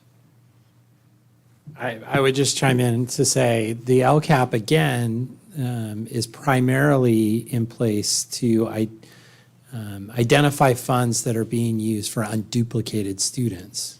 If we're putting in servers, that's benefiting all students, and it wouldn't necessarily be something that we'd call out in an LCAP plan, but it would be something that we call out in our overall budget. And certainly, if there are specific programs that we could target for unduplicated students, we could potentially point those out in an LCAP plan. But I think that would be a little bit farther down the road.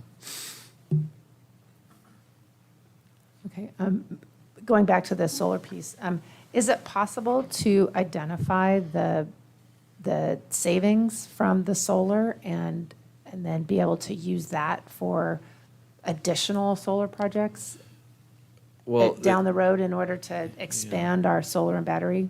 Well, the challenge that we have, we think differently than a homeowner would or another business owner would when making that consideration of what's the payback.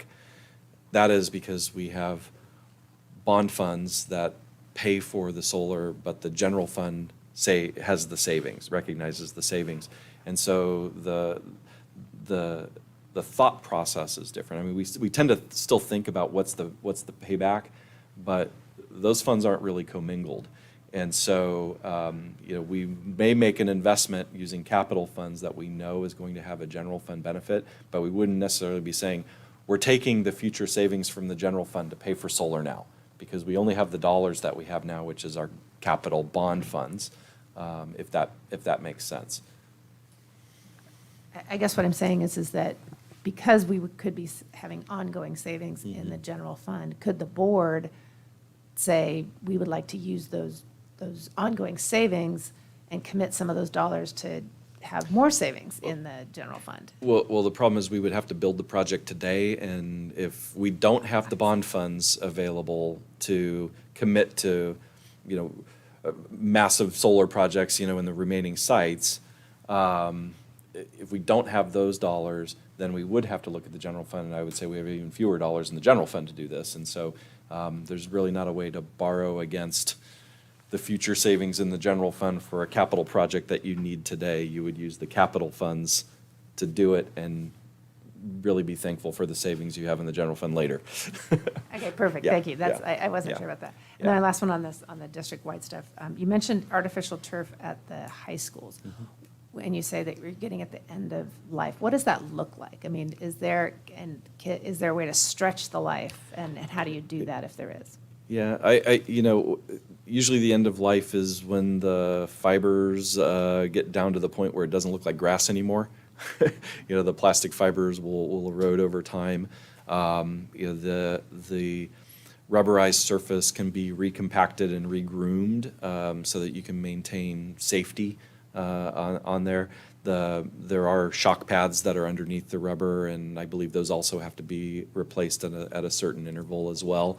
And so, that's to maintain, safety as well. And the nice thing is when you do upgrade or replace, you get all of the newest technology for shock absorption and, fall protection than the system that was available and cutting edge 10 years ago or 12 years ago. So, really the few times I've stretched it out in my career, it's been, okay, it's still playable from a safety standpoint, but aesthetically, we can't see the lines anymore. We can't see the down markers and, those things. And so, it just reached the end of its real playability from an, aesthetic standpoint.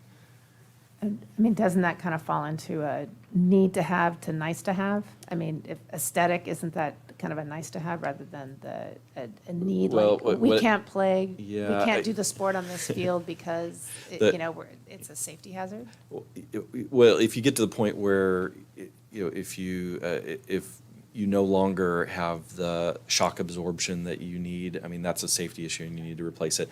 And, these projects take, again, a year to plan out, to design and plan out, to plan for a really fast project over the summer before football players come back in August. So you have to really get everything done and ready to go the day after school. The aesthetic, the one field that I have in mind that we really stretched down to the last season we possibly could. The field looked black, and you could barely see you didn't see any green anymore, and you barely saw the down lines and the yard markers and the numbering and the logo on the field. I mean, you just couldn't see it anymore, and so it looked like you were playing on an asphalt parking lot, practically. So at that point, we were like, yes, we cannot go any longer. We have to replace this field. And how long, what was that lifespan? That we ended up at, I think, 12 years on that field. Gretchen? I have a follow-up to Elisa, her question. So when these projects were approved, our enrollment was going up. And now our enrollment is flat to going down, right? So to follow up on her question, particularly when she was asking about the admin building, I understand that you're trying to locate, or bring the nurses and the counseling and everybody together and create a space for the teachers to have a lounge and all of that, and that makes sense to me.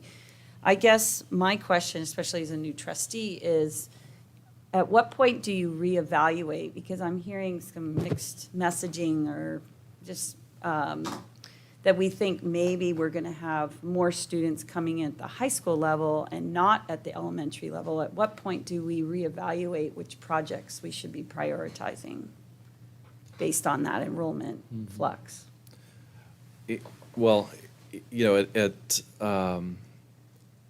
Looking at the remaining schools that we haven't gotten to yet, so we're really talking about Aviara Middle, Calavera Middle, the two high schools that actually Carlsbad has already been touched. If we're roughly treading water, or if we're growing, I think we can manage that within the existing facilities that we have at those two high schools in particular. And the middle schools were all larger at one point. And so, those could be maxed out within the space they have.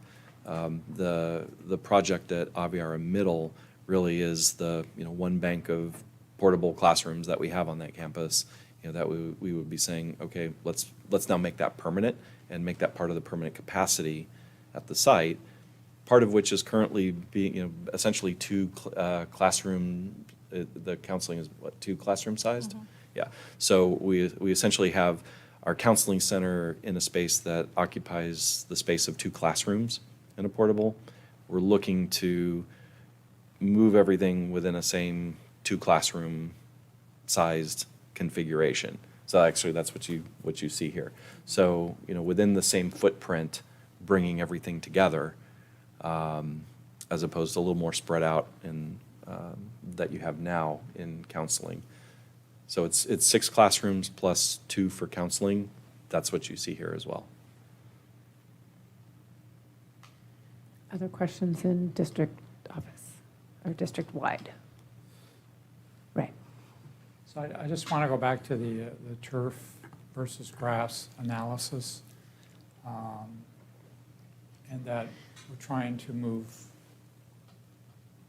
funds forward to get the priority, which I think, correct me if I'm wrong, it's about the classrooms. Did I get that right? Okay. So are you asking us to give you feedback one way or the other that you just maintain the turf? I'm taking feedback on all of the things that we've talked about today. Okay. Input and discussion, and as I look out as what's remaining in that final phase, from a dollars and cents standpoint, knowing that at some point we will have to replace those fields, and those are very expensive projects. I'd like to have a set aside, in a future, for the remaining funds that we have to accomplish that project, because otherwise we would be looking at what other funds do we have? And so, a set aside for that, plus, some final projects for the two high schools, I think is a valuable thing for, each one of our schools to benefit from Measure HH.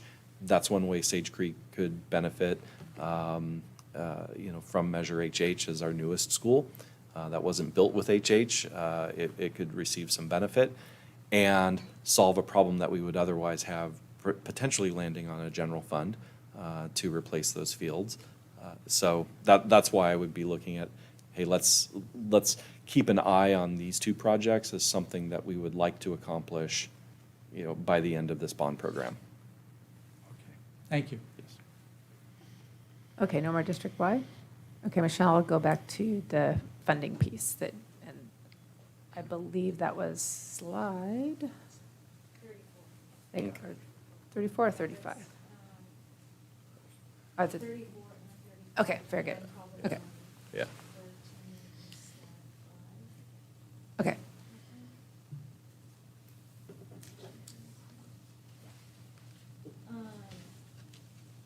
So on slide 34, in 2018,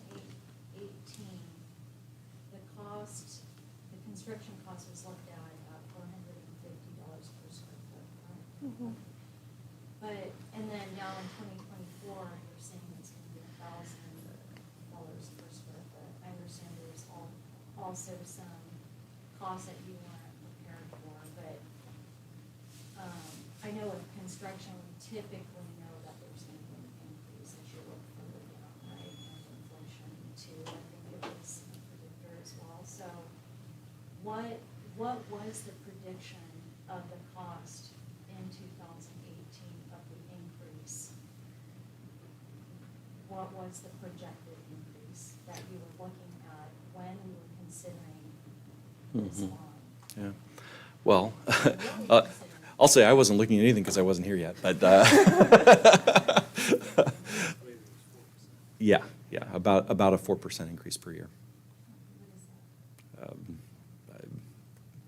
Too difficult for me to do the math on the fly here. So we have 7 years or 6 years, so 25% if you just do some simple math. The other part that goes into it is not only the inflation, but we've also seen the increase in labor rates over the course of the years.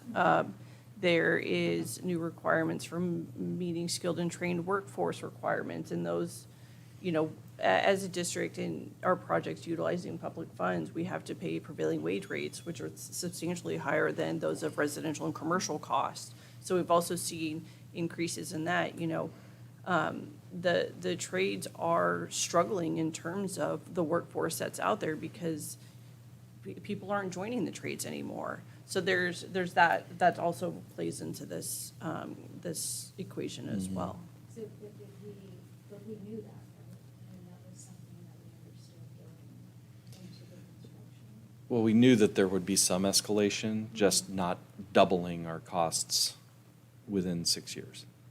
So, and then that doubling of that cost is because of why? Well, it's overall increase in construction costs, and, the labor rates, this overall average of 450 and 1,000, that's really, everything piled in there. And on a previous workshop, I showed the inflation rates on a lot of different things, wood and steel and play equipment, et cetera. What we're finding is if one starts to ease off, another one goes up. And so, and sometimes wood is very expensive, other times steel is very expensive. And so we never see all of them coming down at the same time. And it's just been building and building and building. And with the labor, so in addition to the building costs, or the building material costs have gone up because the cost to produce it has gone up and to ship it has gone up. The supply chain issues that we experienced in the last 4 years caused an increase in all of that. Plus, on top, is the labor rates that have gone up more than were anticipated as well, which ultimately, gets into this $1,000 approximately per square foot, and that that also varies on, are we talking about a standard classroom or are we talking about a gymnasium, which we're not talking about anywhere, so I'll use that as an example. But a gymnasium, would be even more than $1,000 a square foot. Or Performing Arts Center is more than that because of the specialized components that go in, and it's not just a nice, neat little box that you build over and over and you replicate and duplicate, in a classroom project. So, this is for illustrative purposes, but this is really what we look at to say, okay, if we're looking out in the future on these, projects now, we'd be looking at, approximately 1,000, hoping to be, and that would be the hard costs again. There's other costs that come in behind that, which is the architects, the consultants, the plan fees, et cetera, which adds anywhere from 20 to 30% on top of the hard costs. And those prices are just going up just the same as, our staff that we pay here. I mean, it's just the general wage is increasing here in California. Just gonna see. So on slide 5, there, you don't have 2024 on there yet, but, and it looks like it's going down from 22 to 23. So do you anticipate, what do you Well, anticipate in terms of the construction Yeah. costs Well, this, as we move forward? Yeah. For the upcoming years? Well- Are you anticipating that it's going to go down, or is it? I think generally speaking, the way that I'm looking at budgeting the projects is on average 5 to 10% in escalation, depending upon the scope of work for the Yeah. project. I think if you're looking at more site work versus buildings, I would probably be on the lower side of that, but anything with building materials, Like 5% of the years? yeah. Yeah, and the thing to remember is that all of these percentages compound. So it's not like they came down 6% because it went from 15 to 9. No, it was 15 plus 9, plus the next 5, plus the next 10. And so it's been that escalation that has just the higher dollars times a higher percentage has really eaten into. And that was the consideration when we were planning these projects? At a much lower clip is what was anticipated. And really, it was, if you look back, at the beginning of this chart, other than, if you look at 2005 was the peak because that was housing bubble time. And so contractors were all working, and so they were all charging everyone more because they were all building houses in 2005. But if you look at the history, yeah, still happening. The bubble didn't burst until 2008. So, so all those people who couldn't afford the homes they were buying because they were more expensive and they took out bad loans they were all built in 2005. And then in 2010, it was great because none of those, there was not much building activity. So that was the one time on this chart when you saw costs come down because of the housing collapse, and that nobody could get a loan in 2010. So that was actually a great time to be bidding in schools, because we were getting all of those contractors who were no longer working in residential; they were working for us.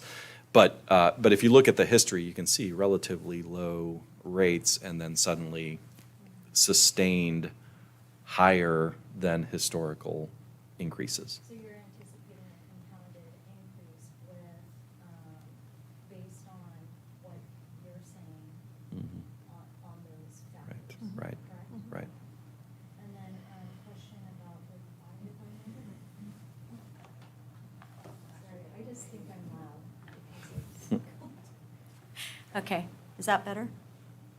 Yes, the video Is needs that- to be able to hear you oh, too. So Is go that ahead. better? Yeah. Okay.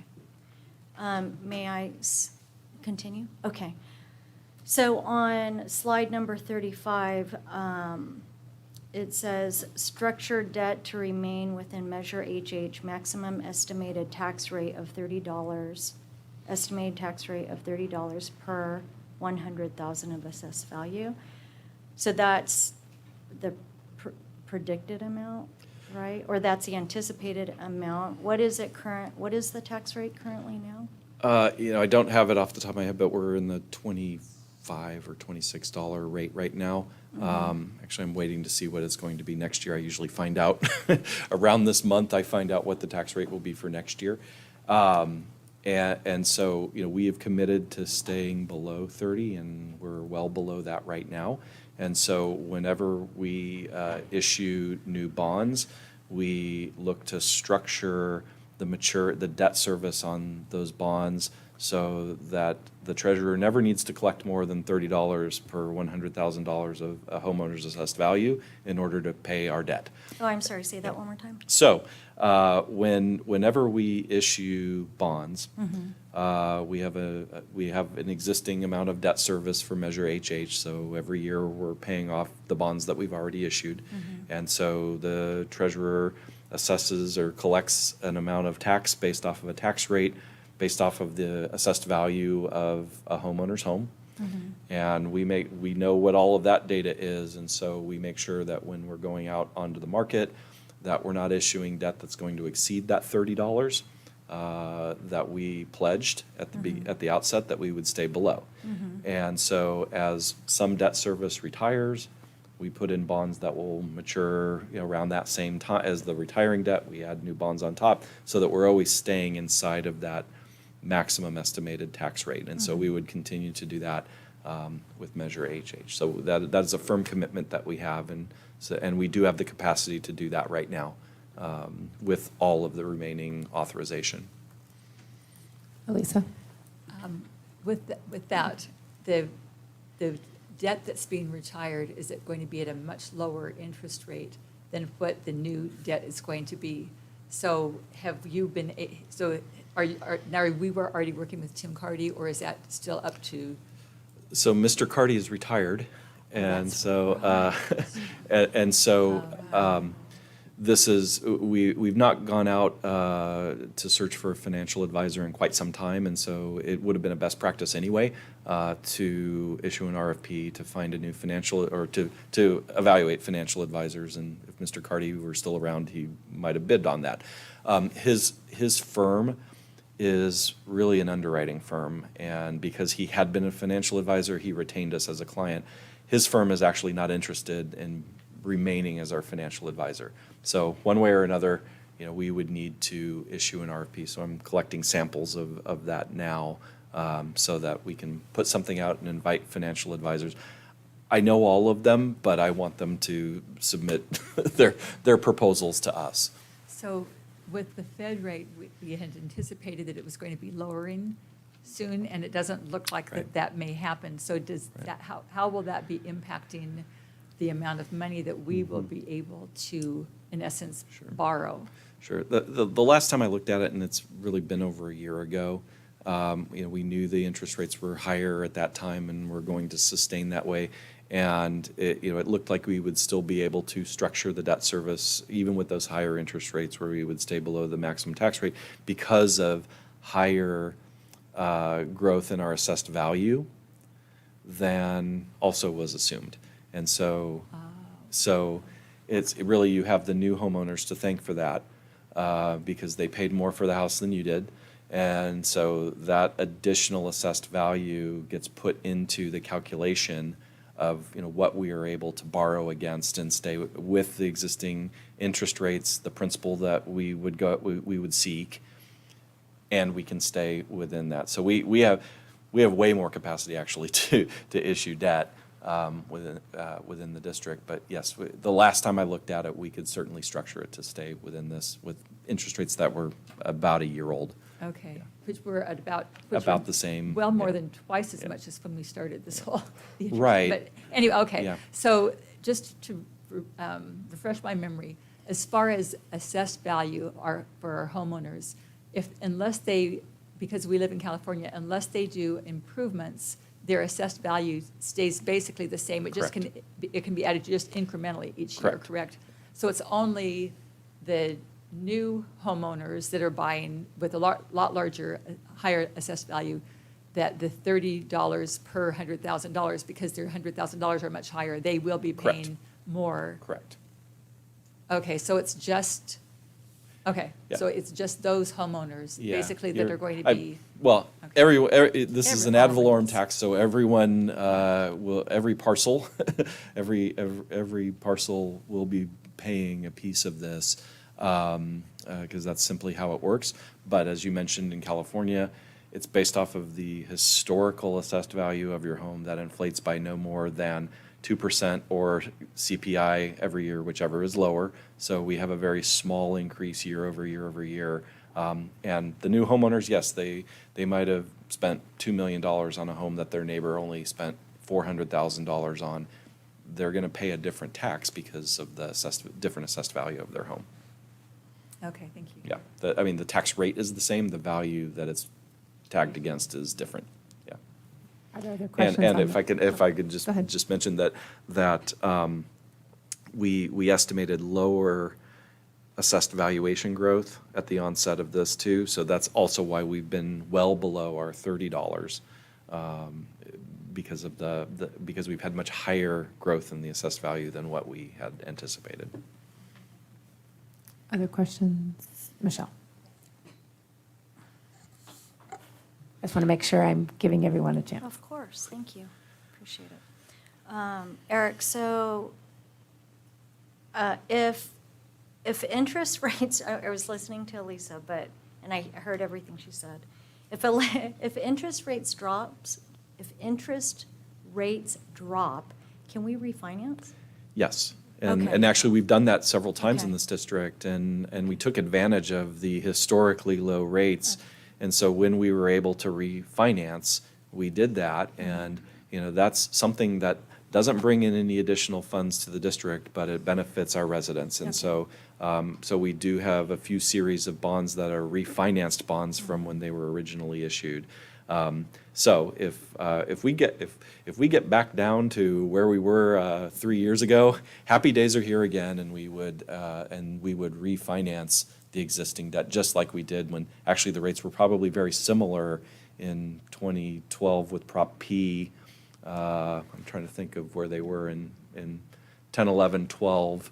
We're probably right around where we are now for this next series of bonds.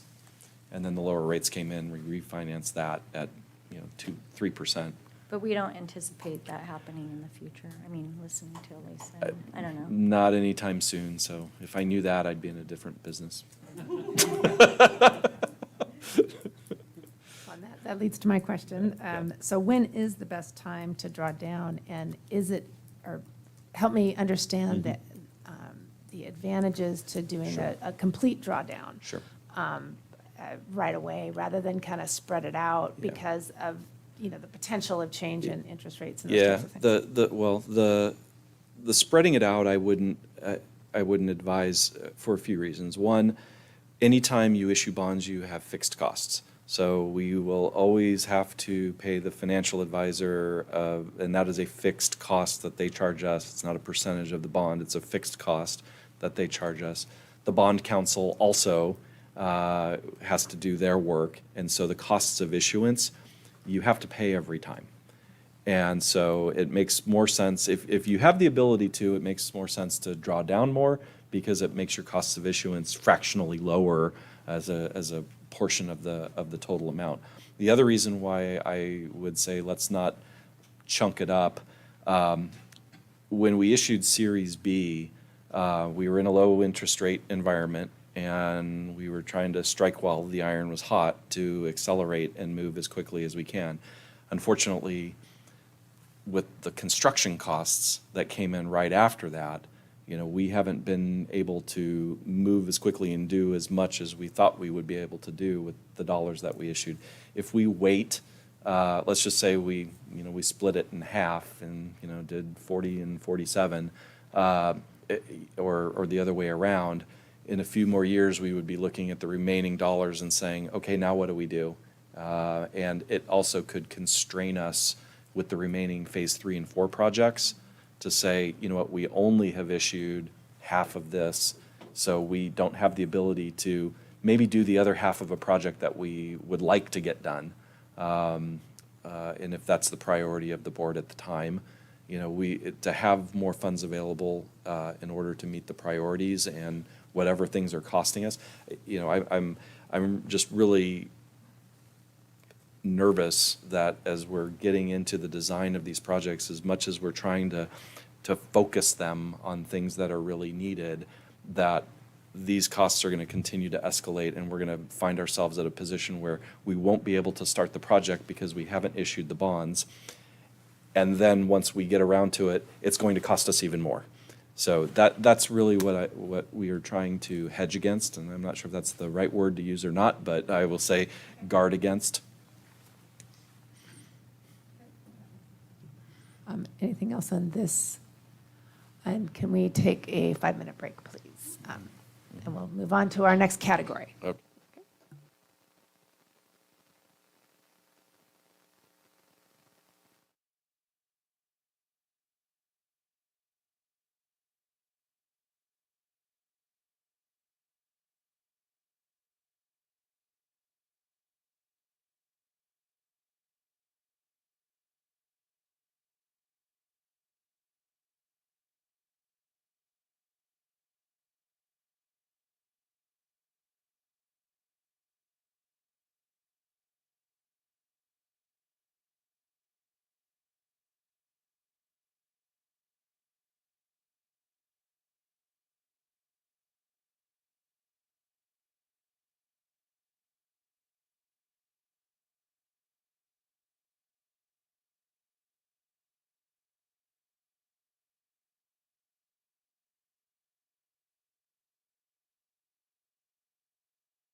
Oh, look at that, you're already back.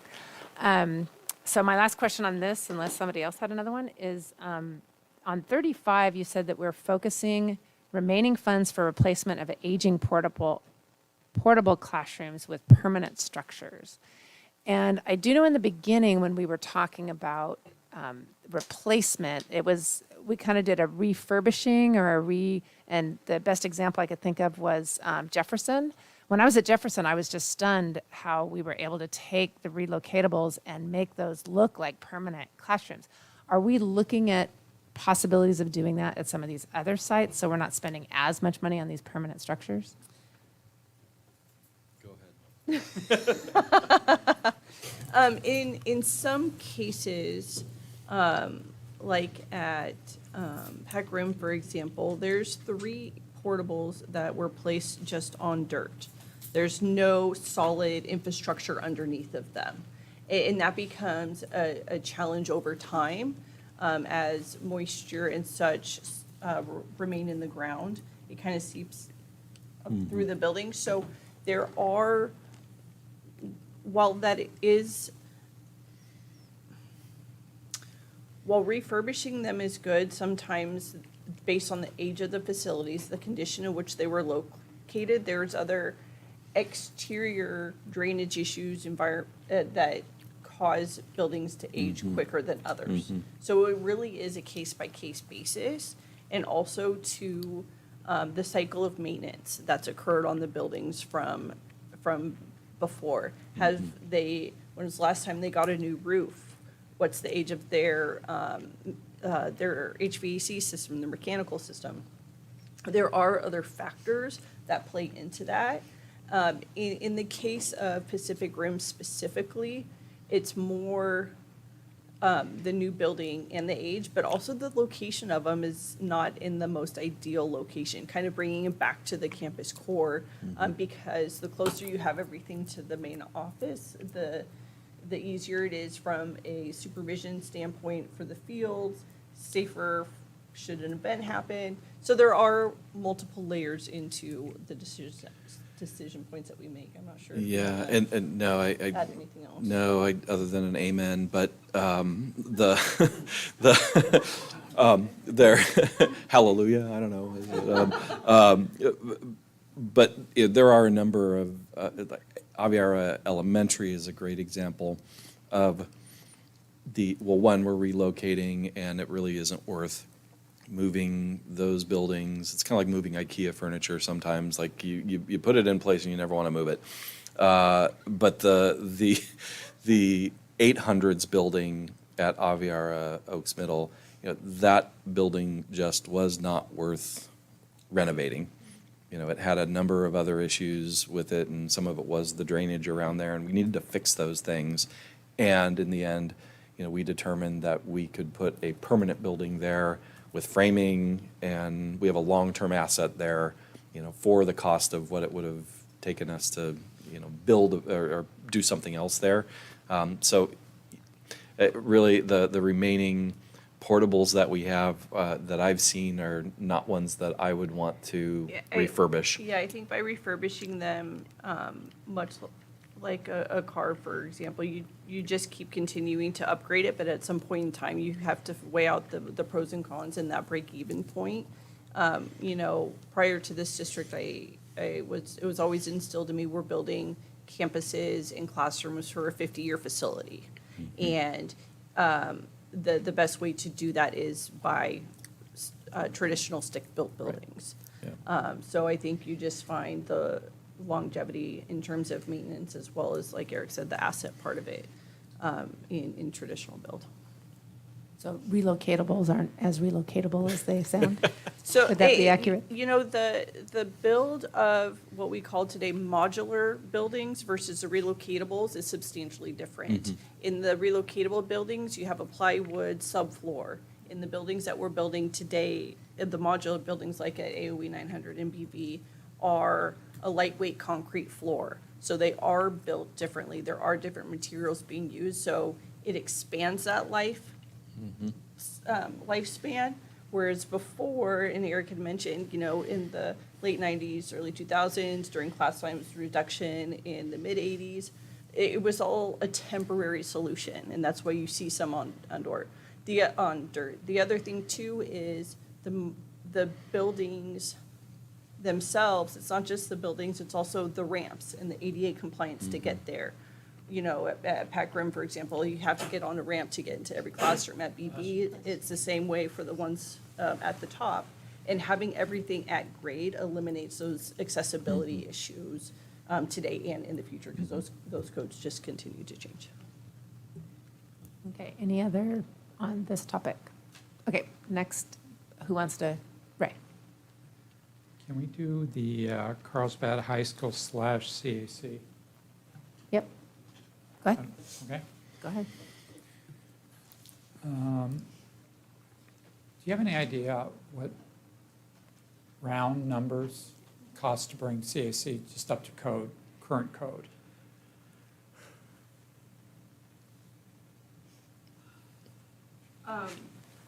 Well, before you get there, so the challenge would be if we were to do reconfiguration inside of this building, it would be loss of seating and potentially loss of stage space.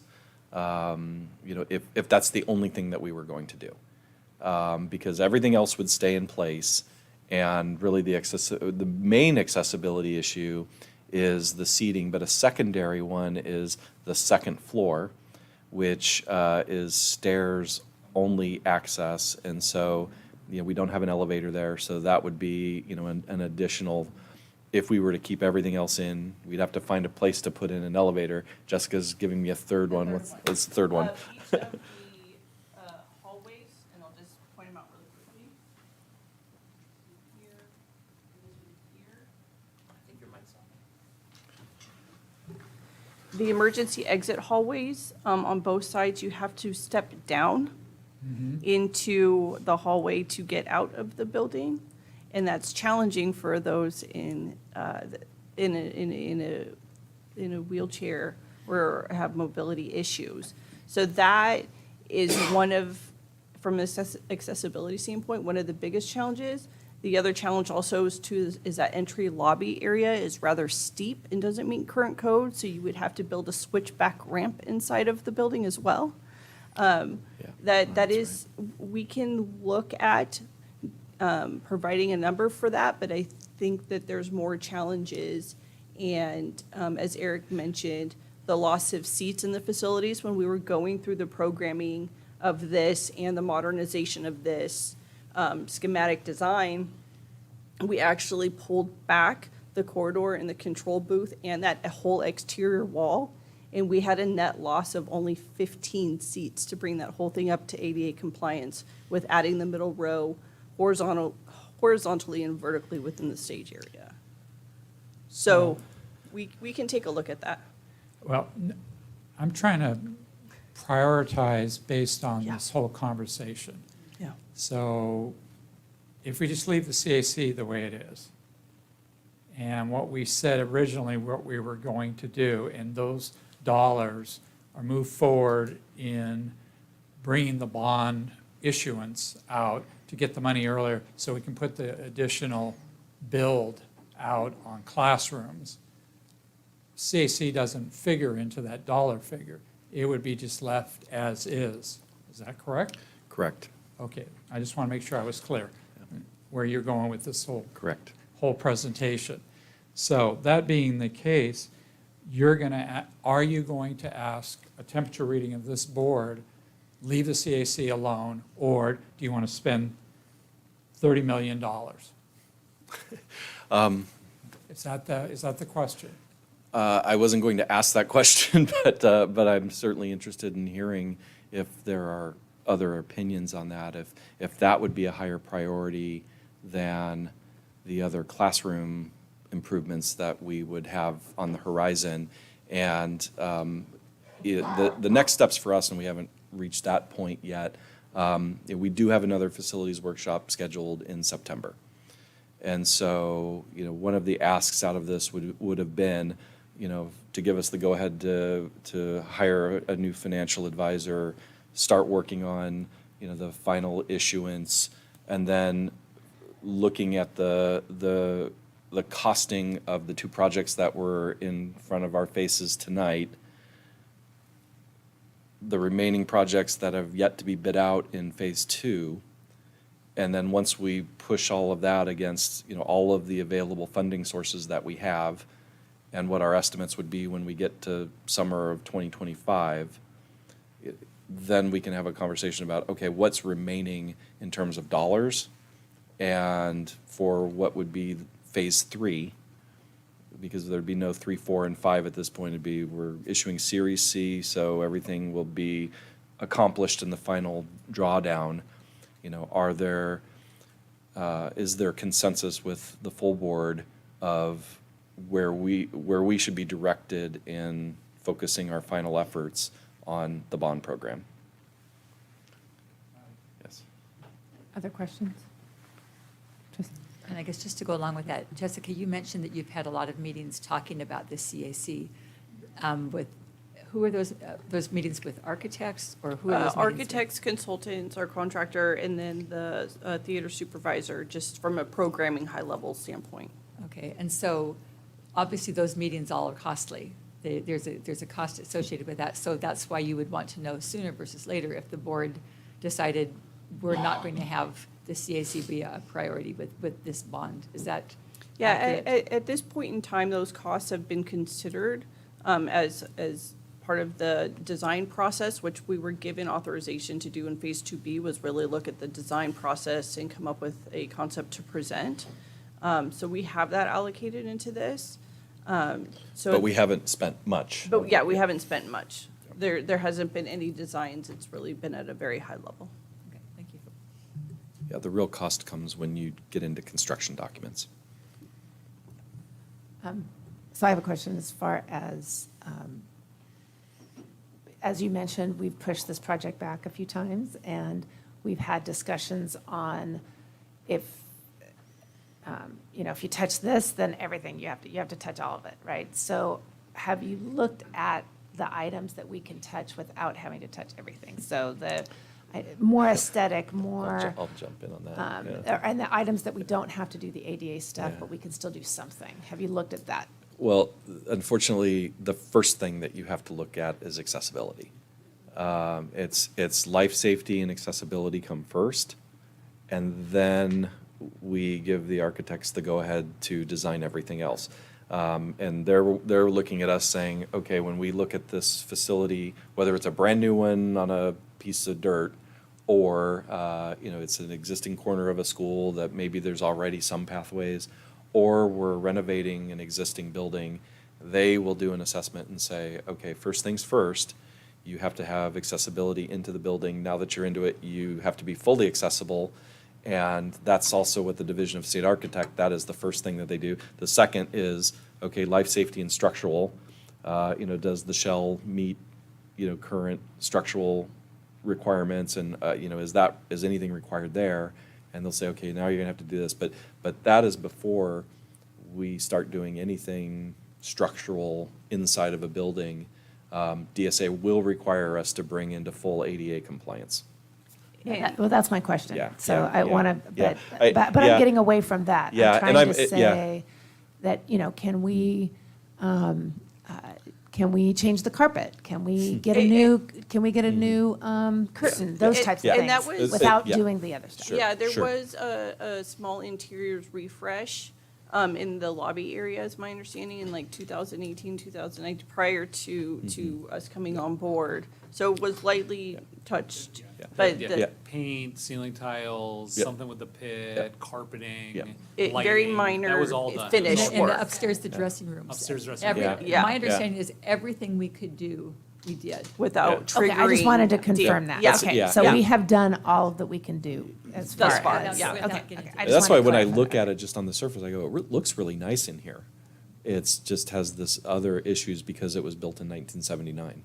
Okay, so there's nothing else that we can do without triggering the Correct. DHS stuff? Got it. Correct. Okay, that was my question. In the future, we could do that similar type of work. We could potentially do some work, with the rigging and, the sound systems and those types of things that don't trigger any structural changes. So in the future, we could continue to upgrade that facility just from a structural standpoint. That will be a major project no matter what we do. Another question with that, has there been any interest with the city or community theaters to help with this at all? We've not approached any in talking with the theater supervisor.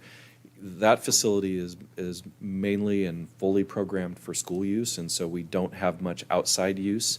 In my last district, I had a joint 50-50 city-school performing arts complex, and it was a nightmare because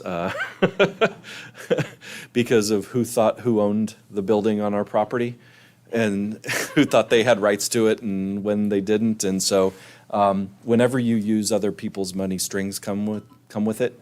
And, first and foremost, it's an educational facility. And so we want to make sure that, we use it for our students and our programs first before we invite the public to use it for other reasons. Michelle? So along those lines, and I don't know the rules with this, I'm just going to ask, is it possible to have an industry, I don't know, like a corporation or company or whatever, to come in and have the theater named after them and have them, it's Eric Dill's theater, and Eric Dill pays for the whole thing, and, and it's, kind of like they do at stadiums. Is that something that we've looked at before? I will say, yes, that is possible. Okay. That is something that is in the realm of possibility. Mm-hmm. When I was at San Diego and they were looking to build the San Diego Performing Arts Center, that was a thought. And there was a lot of effort put into finding people to bring money into that project, mm-hmm. Including one extremely famous alumni musician. Mm-hmm. And in the end, we got $10,000 from him. Not the $30 million I would give, but but $10,000. But $10,000, from a very famous alum. And so there was a lot of work. And I will say the Parent Foundation, they worked really, really hard trying to find, because we set them loose on it. Mm-hmm. And they worked really, really hard to try and find some dollars to bring in. And in the end, I think of that at the time, which was about a $8 million project in 2006, we had $400,000 that was brought in. Mm-hmm. And it was the same thing where the community can use this and this will be a resource, and $400,000 is what we were able to bring in. Is that something that we could approach Carlsbad Ed Foundation to try and, because they do work with a lot of companies, local companies, biotech companies. Yeah, that I mean, it'd be a heavy lift. I don't know what the naming rights for Snapdragon Stadium costs Qualcomm, and what they paid when they called it I think they gave $50 million to the city of San Diego when they renamed it Qualcomm Stadium. Mm-hmm. And that was a whole stadium with national exposure. Part of the issue with naming, and I had another experience at San Diego with naming rights where a group approached us that wanted to sell some advertising on floor space. Like they basically wanted to put on the basketball floors. Oh, right. And they thought they were going to bring in all of this money, but the advertiser said, how many impressions will we have? How many eyeballs will see this? Because that's the value to us. It's not that we get to say we did this. It's how many eyeballs are going to see our logo and then turn around and buy our product. And in the end, that project flopped as well. I'm not saying, as I said, I started with, yes, all of this is possible. I have some experience of the expectations of what you get. Yeah, if I could just add, we love working with CEF. They're phenomenal. But, I think if they had the capacity to raise $30 million right now, they'd be doing it, right? So I don't know that this project would be sufficient necessarily to get them to turn up the dial to that extent for the purposes of the renovations that we need, if that makes sense. Okay, any other Carlsbad High School and CEC? No, I had one more for a different site. So I'm going to go with that. I did not see the traffic loop for Calaveras Hills Middle and Calaveras Hills Elementary. So I was wondering what's happening with that. That's in phase 3. So that would be a future consideration. It's listed right down here at the bottom of phase 3. It's kind of in the middle. I'm sorry if we should put an extra space here, but traffic rerouting, CHECHM. So, the answer is we've not done anything with that yet. The fun project was putting in a STEAM lab. Well, and has there been any consideration, since you're working with traffic consultants and all that, to also ask them to look at this as well, or? Yeah, I think once we come back in September with a proposal for potential future projects for phase 3, we really like the outputs that we've been getting working with this traffic consultant. I think that it would most likely be possible that we would come back and ask for guidance on that in September. And just to be clear, when I say phase 3 and Jessica says phase 3, it's everything left is phase 3. Yeah. Well, and- It's not saying we're saying no to phase 4 or anything inside of that bucket, or there might not be something in phase 5, but, with the remaining dollars, there is a final phase. Exactly, that's why I'm asking. Yeah, the yeah, I point. just want, in case anybody else is listening, I haven't looked Very to see good. how many are watching us right now. That's true, that's true. Well, I guess also working with the city, right? Yes, So there's with the city, yes. And we're already working with the city around traffic, around AOM. Yeah, Wouldn't that and be, it aren't we would- also talking about, Safe routes to school. aren't we talking about Calaveras Hills as well? Not as of yet, but we will in the future. So it's not something, you can't do it at the same time, it's, you have to separate it? It's really a project by project Got it, yeah, okay. thing, yeah. That was my Yeah. question. Anything else on Calaveras Hills? No, okay. Did you have, I'm going to go with the Lisa, okay, Gretchen, go ahead. Well, what's your site? Valley. Go ahead. Sorry, you just moved the slide, that's okay. Okay. 2B Oh. covers the, Oh, okay, I'm sorry. You wanted to see the words, not the pictures. well, it doesn't matter. The Okay. pictures that were shown don't show the area that has been brought up by the public regarding the fencing and the netting. Can you update us as to where we're at with that and where that fits into the project? Sure, go. Currently, we have a consultant that's working through the large application process through the city of Carlsbad. Once that's finalized and routed to us for signature, it'll be submitted.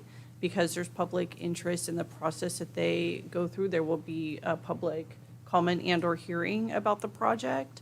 And once that's heard and a decision's made by the city and their planning department, we will either move forward with the project. Yeah, yeah, and so when Jessica calls it the large application, there's maybe more than one flavor, but at least 2 flavors of application. And one is a small project or a kind of a fast track. And we initially thought, because to us it is a small project, that we could move with the shorter form because of the arbitrary value that they place on it, which is over $60,000. We have to submit the long form. And so the consultant is finishing that up and should be done by the end of this week. And so we're going to be reviewing it next week. That's our goal, and submitting it shortly thereafter. So, at that point, we follow the city's process in terms of public notification. Again, because it's the long form, it will require a public hearing with the planning commission. Notices go out, and, the one person who's interested in this can come and speak. Mm-hmm. Michelle? So then, does that also go to the Coastal Commission? Because I know that came up before, right? Yeah, so the city is the agent for the Coastal Commission. So while it is a Coastal Commission process, the city performs all of the functions for that through their planning commission. Okay. Yeah.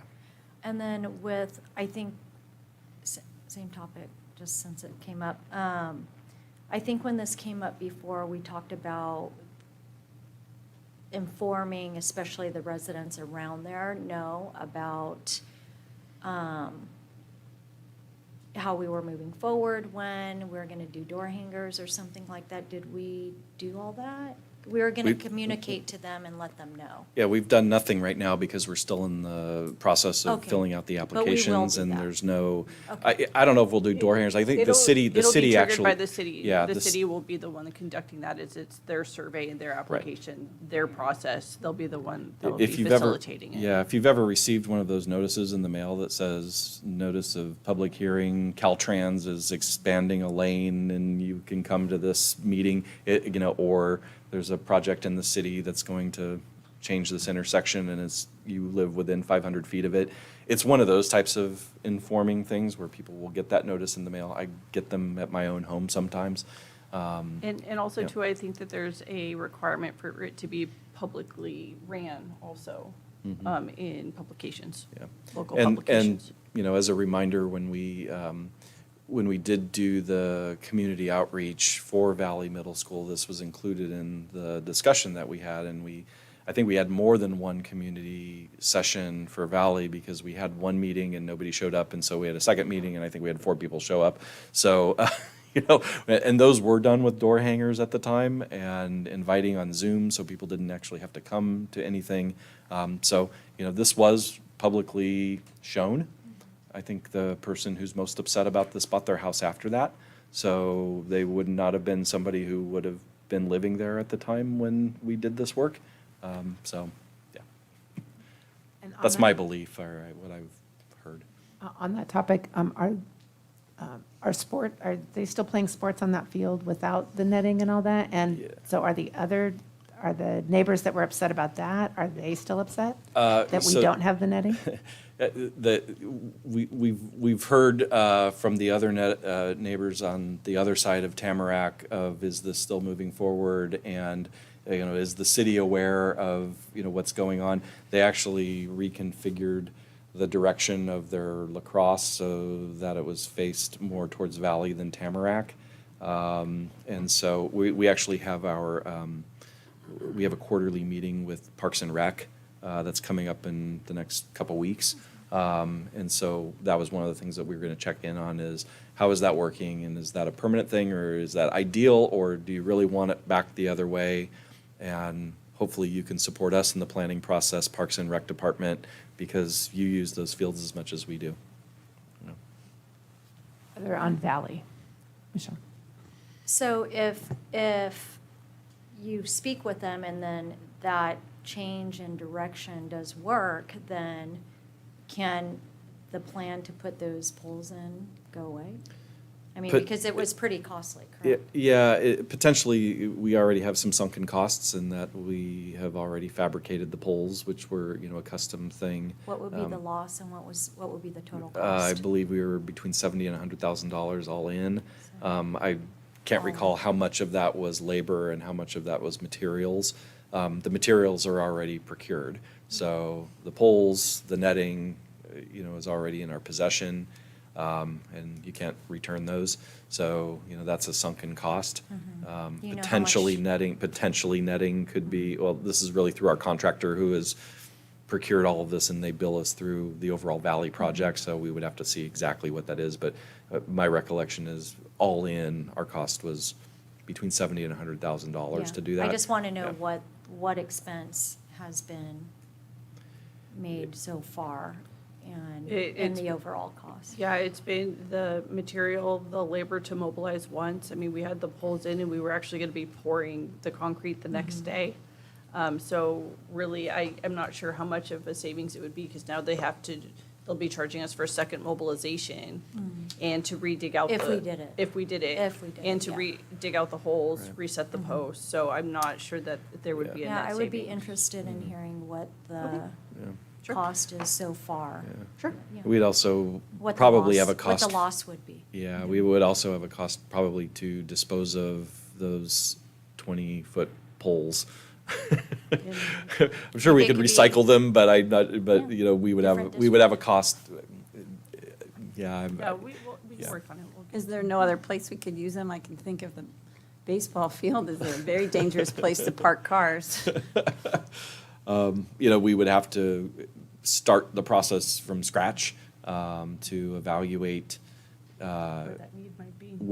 yeah, exactly, and exactly how high those poles would need to be in another location. Yeah. It may be that what we spec'd out for there is perfectly fine for Valley, but in another location, maybe they need to be twice as high.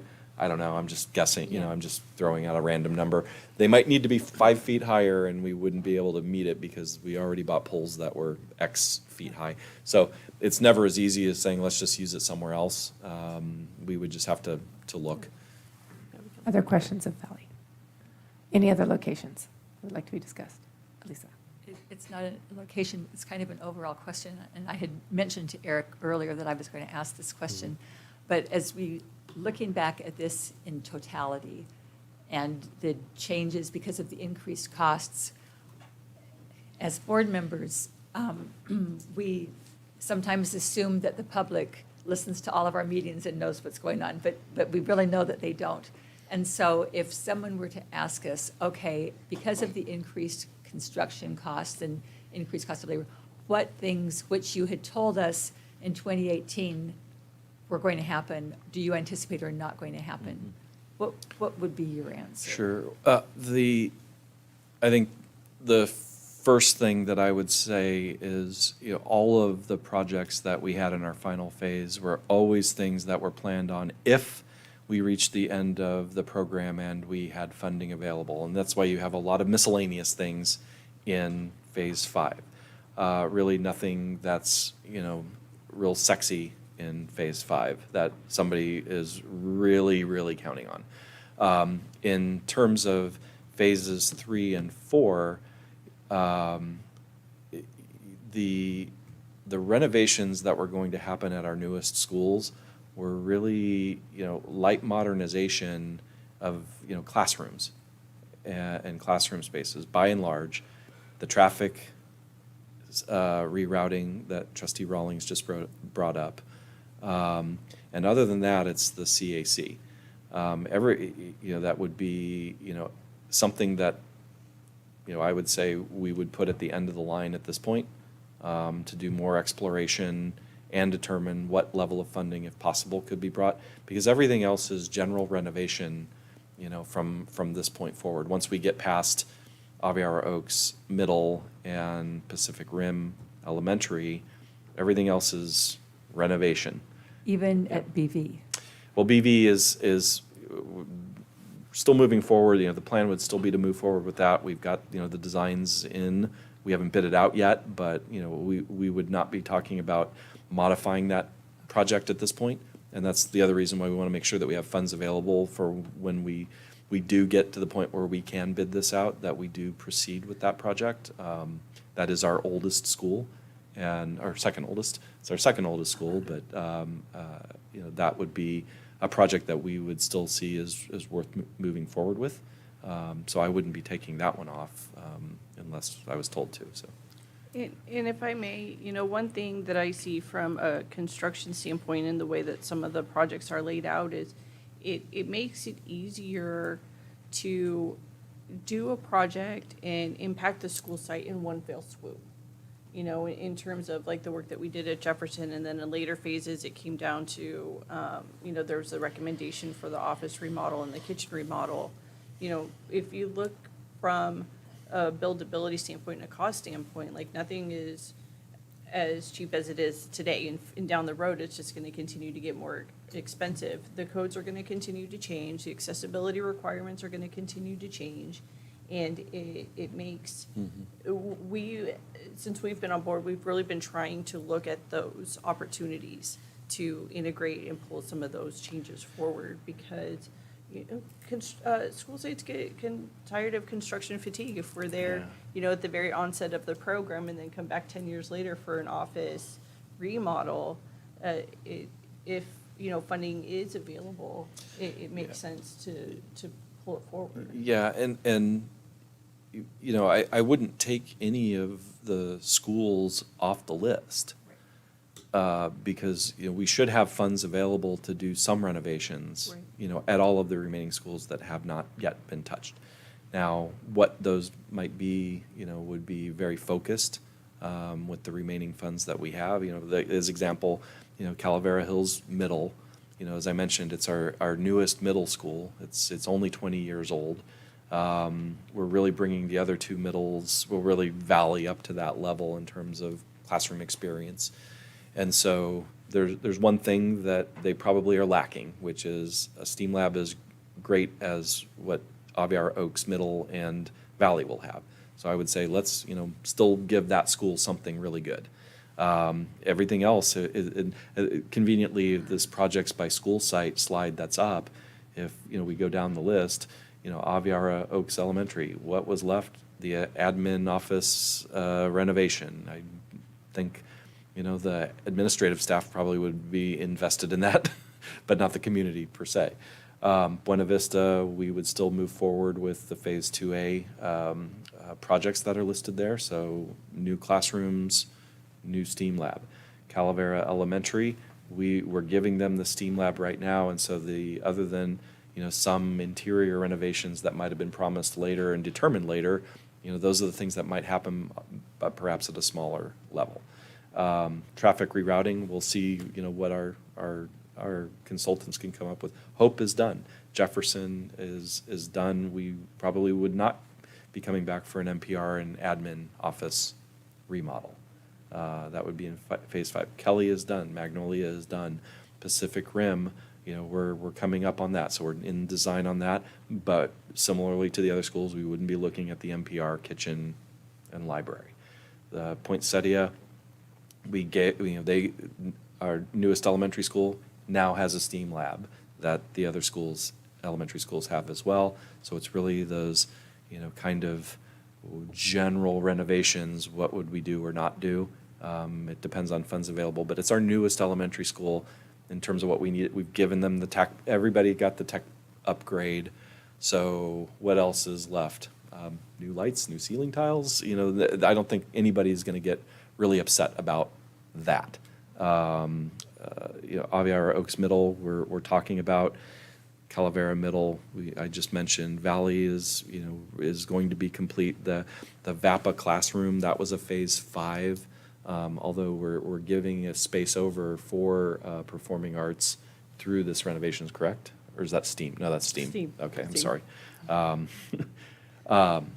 The A is art, so, I think that counts. Yeah. But, so a classroom building specifically for VAPA was talked about for that school.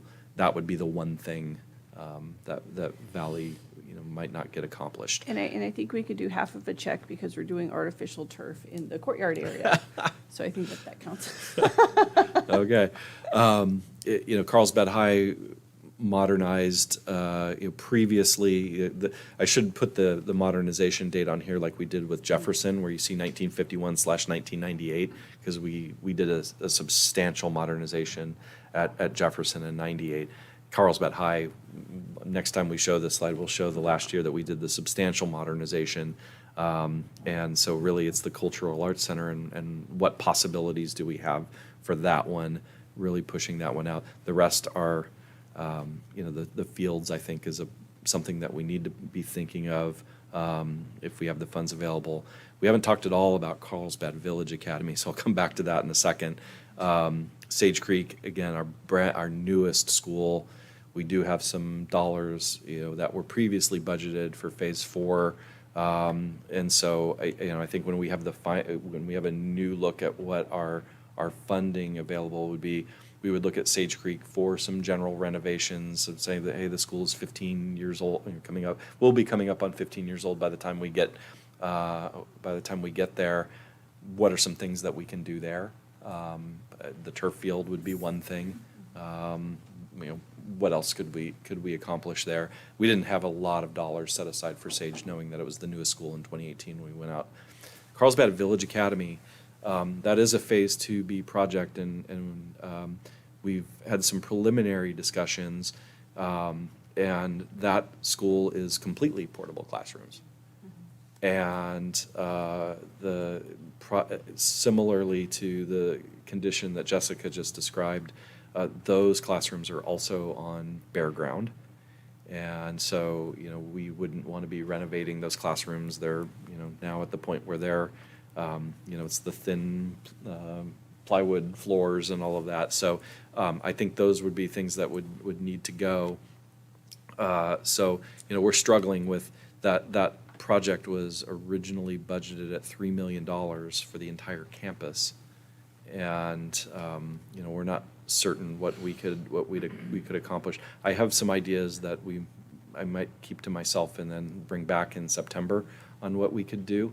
And but all of this to say, we're not ignoring Carlsbad Village Academy. That this will still be a priority. When I worked at San Diego, we had a very similar continuation school that was all in portables. They are now in a completely new building. That was my most favorite project at San Diego, was putting a permanent continuation school in that. So, so we're still looking at what we can do. Our initial pass on the budget was what, Close to $15 million the first time around. Like a year ago. Yeah. So, so we're coming up on some real tough constraints on that one, but we continue to explore, and that is something that I would really like to have a permanent solution for Carlsbad Village Academy, but we need to work some more on that one. Okay, that was very helpful. Yeah. Thank you. Okay. Sorry. Any other questions? I have one more from me. And could you share the questions and answers that I asked you earlier, yesterday, with the rest of the board? You don't have to do it now, but certainly. just could you do it? Certainly. So you had asked, and now I'm off the top No, I of was my just head. saying you so- could do it after the meeting. Oh, You okay. don't have to do it Oh, now. okay, okay, Right, all right. That's fine. I just wanted to ask if you could do it. Okay. Any other questions? Okay, discussion.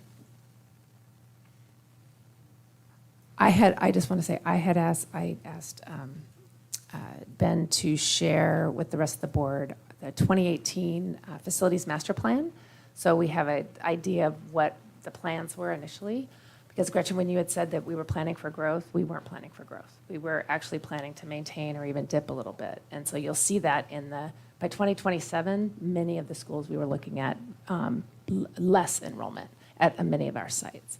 So that's when we talked about, kind of the relocatables, and are we going to refurbish them, are we not? Those were part of those discussions. So I thought it's a 235-page document, so I'm not saying you need to read everything, but that'll give you some insight on what our thoughts were and what we were thinking at the time of, back in 2018. So when I was looking, as we were talking about that, I'm going, wait a minute, I don't think we were planning for growth, and so when I looked at it, we really weren't at most of our campuses. Ray. First of all, thank you for the very detailed presentation, both Jessica and Eric. I think considering the headwinds fiscally, and I think it was brought to our attention I think the one slide showing the escalation cost puts us in a position to prioritize. Not that we didn't prioritize before, but even a deeper dive into that. And I think from an equity point of view, I think what has been shared with us is to give equity to all campuses in terms of STEAM lab, classrooms, trying to give equitable to all our campuses. And I think that's a great priority. So my view is things like, as much as I would like to honor the CAC and do that, I think we're handicapped fiscally to do that, and we have to prioritize. So I'm of the same, what was suggested to us from Eric, that I think that's on hold for now. And, if we go back to bonding again in the future, maybe that's part of that at some point. And I just think about how quick we went from Prop P to HH. There wasn't that much time in between those two bonds, and the community supported it. I'm not sure that's going to be the case if we try to do something else. But So my point is, I think the fiscal part is driving a lot of this conversation for me.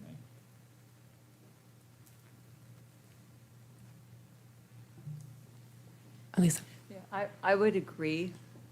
I think that when we passed Prop P, if you look at the cost of construction, it was like at a perfect time. And the whole Performing Arts Center at Sage Creek would not have been possible had we not had construction savings, because the cost of construction went down. It had nothing to do with the wisdom of the board or of the, I mean, it was simply circumstances, and I believe that we are in the same case now. It has nothing to do with the wisdom of staff or of the board.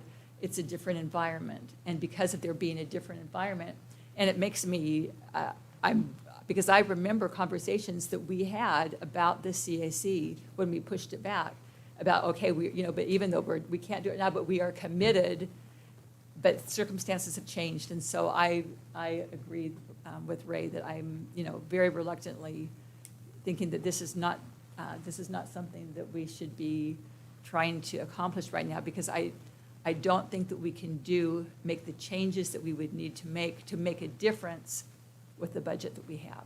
So I'm reluctantly going along with that. Anyone else? Gretchen? Something that just really stands out to me, especially when Ray talks about equity, and is the Carlsbad Village Academy. And I think that we need to pay attention to that. I don't know if there are health issues over there with some of the conditions of those portables. If there are, I think we need to prioritize taking care of those matters immediately or as soon as we can. But I think if we're going to talk about equitable, I think we really need to focus on Carlsbad Village Academy.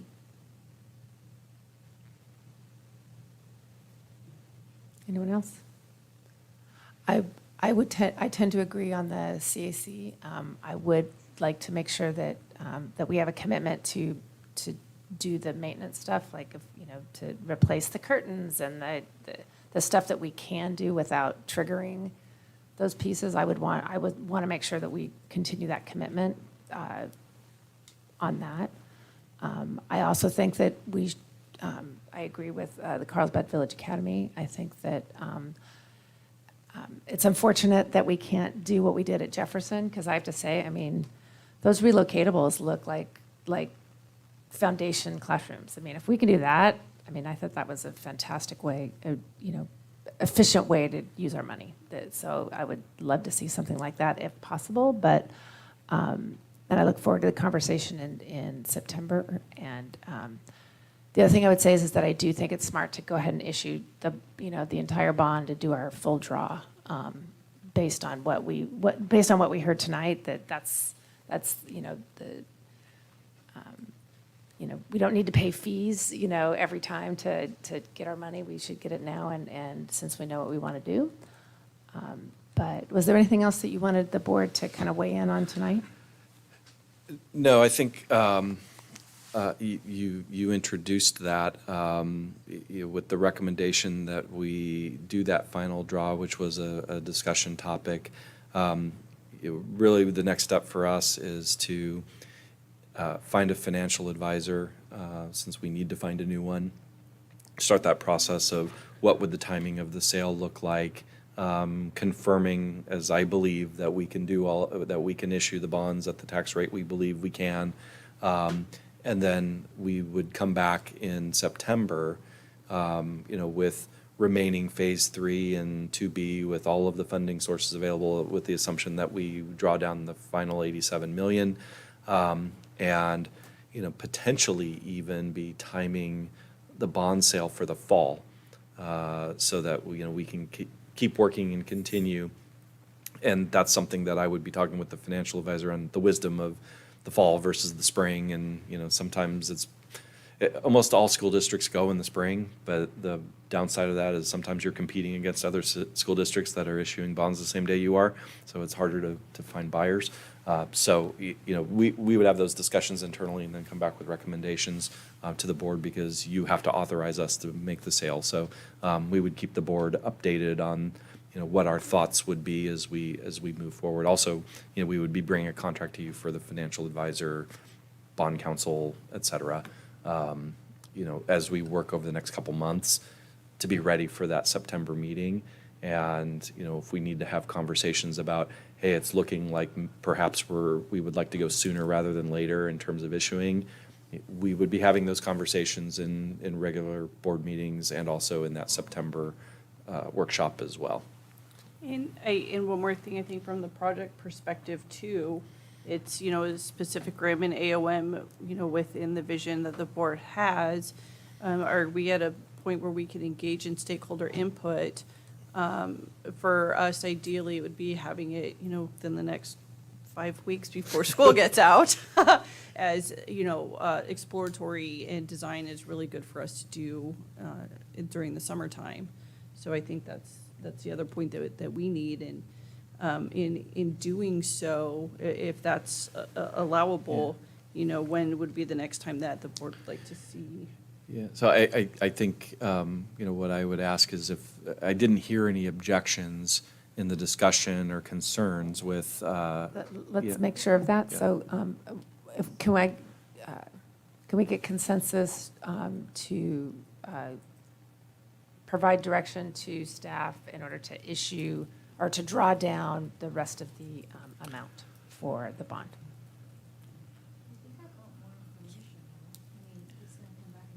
Well, I think I saw 3 thumbs, so I think did we have 3 thumbs? Okay. So just to clarify, so before we have bond counsel who gives us any advice on it, you're willing, that's what I'm asking. Well, no, I'm not saying go do it. I'm saying that the board is saying continue those efforts.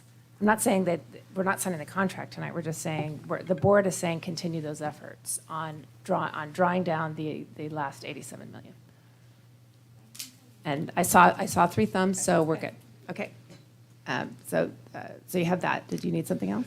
Yeah, just and just so I can assure the full board, no, we can't issue bonds unless you let us. So lots of paperwork and votes and resolutions that have to happen along the way. So, But you have consensus of at least but we 3 would to start the move process. forward. We would Yes, start the okay. process, Right, okay. which doesn't cost us anything to do, Very good. to Okay. start looking into this for potential plan in the fall.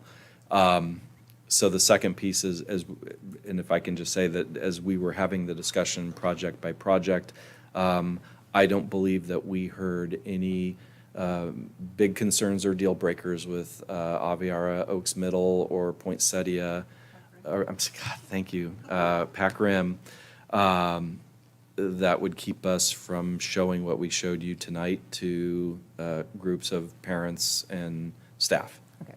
Do we have? So that we could receive that input. Okay, do we have consensus from the board for staff to reach out to stakeholders to get consensus on to get input on the current plans for Pac Rim and Averio? I have a question first.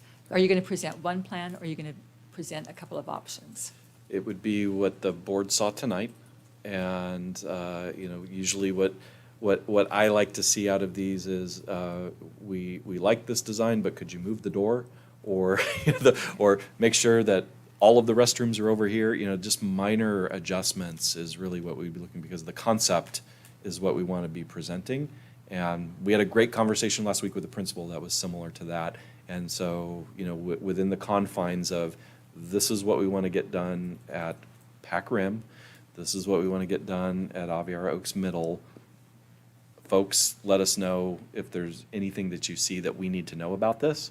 And our architects would be there as well. And if we need to make some minor adjustments, then we would, or keep things the way they are, more or less with the schematic design, we would come back, either in late June or the July meeting, I would foresee, for a quick update, which we could also provide some updates along the way. We had this meeting and this is what we heard, and so that we can have a quick update for a quick yes, please proceed with construction drawings on this so that we could turn around and give the notice to proceed for the architect to do that work in the summer for potential approval and bidding in the spring of next year.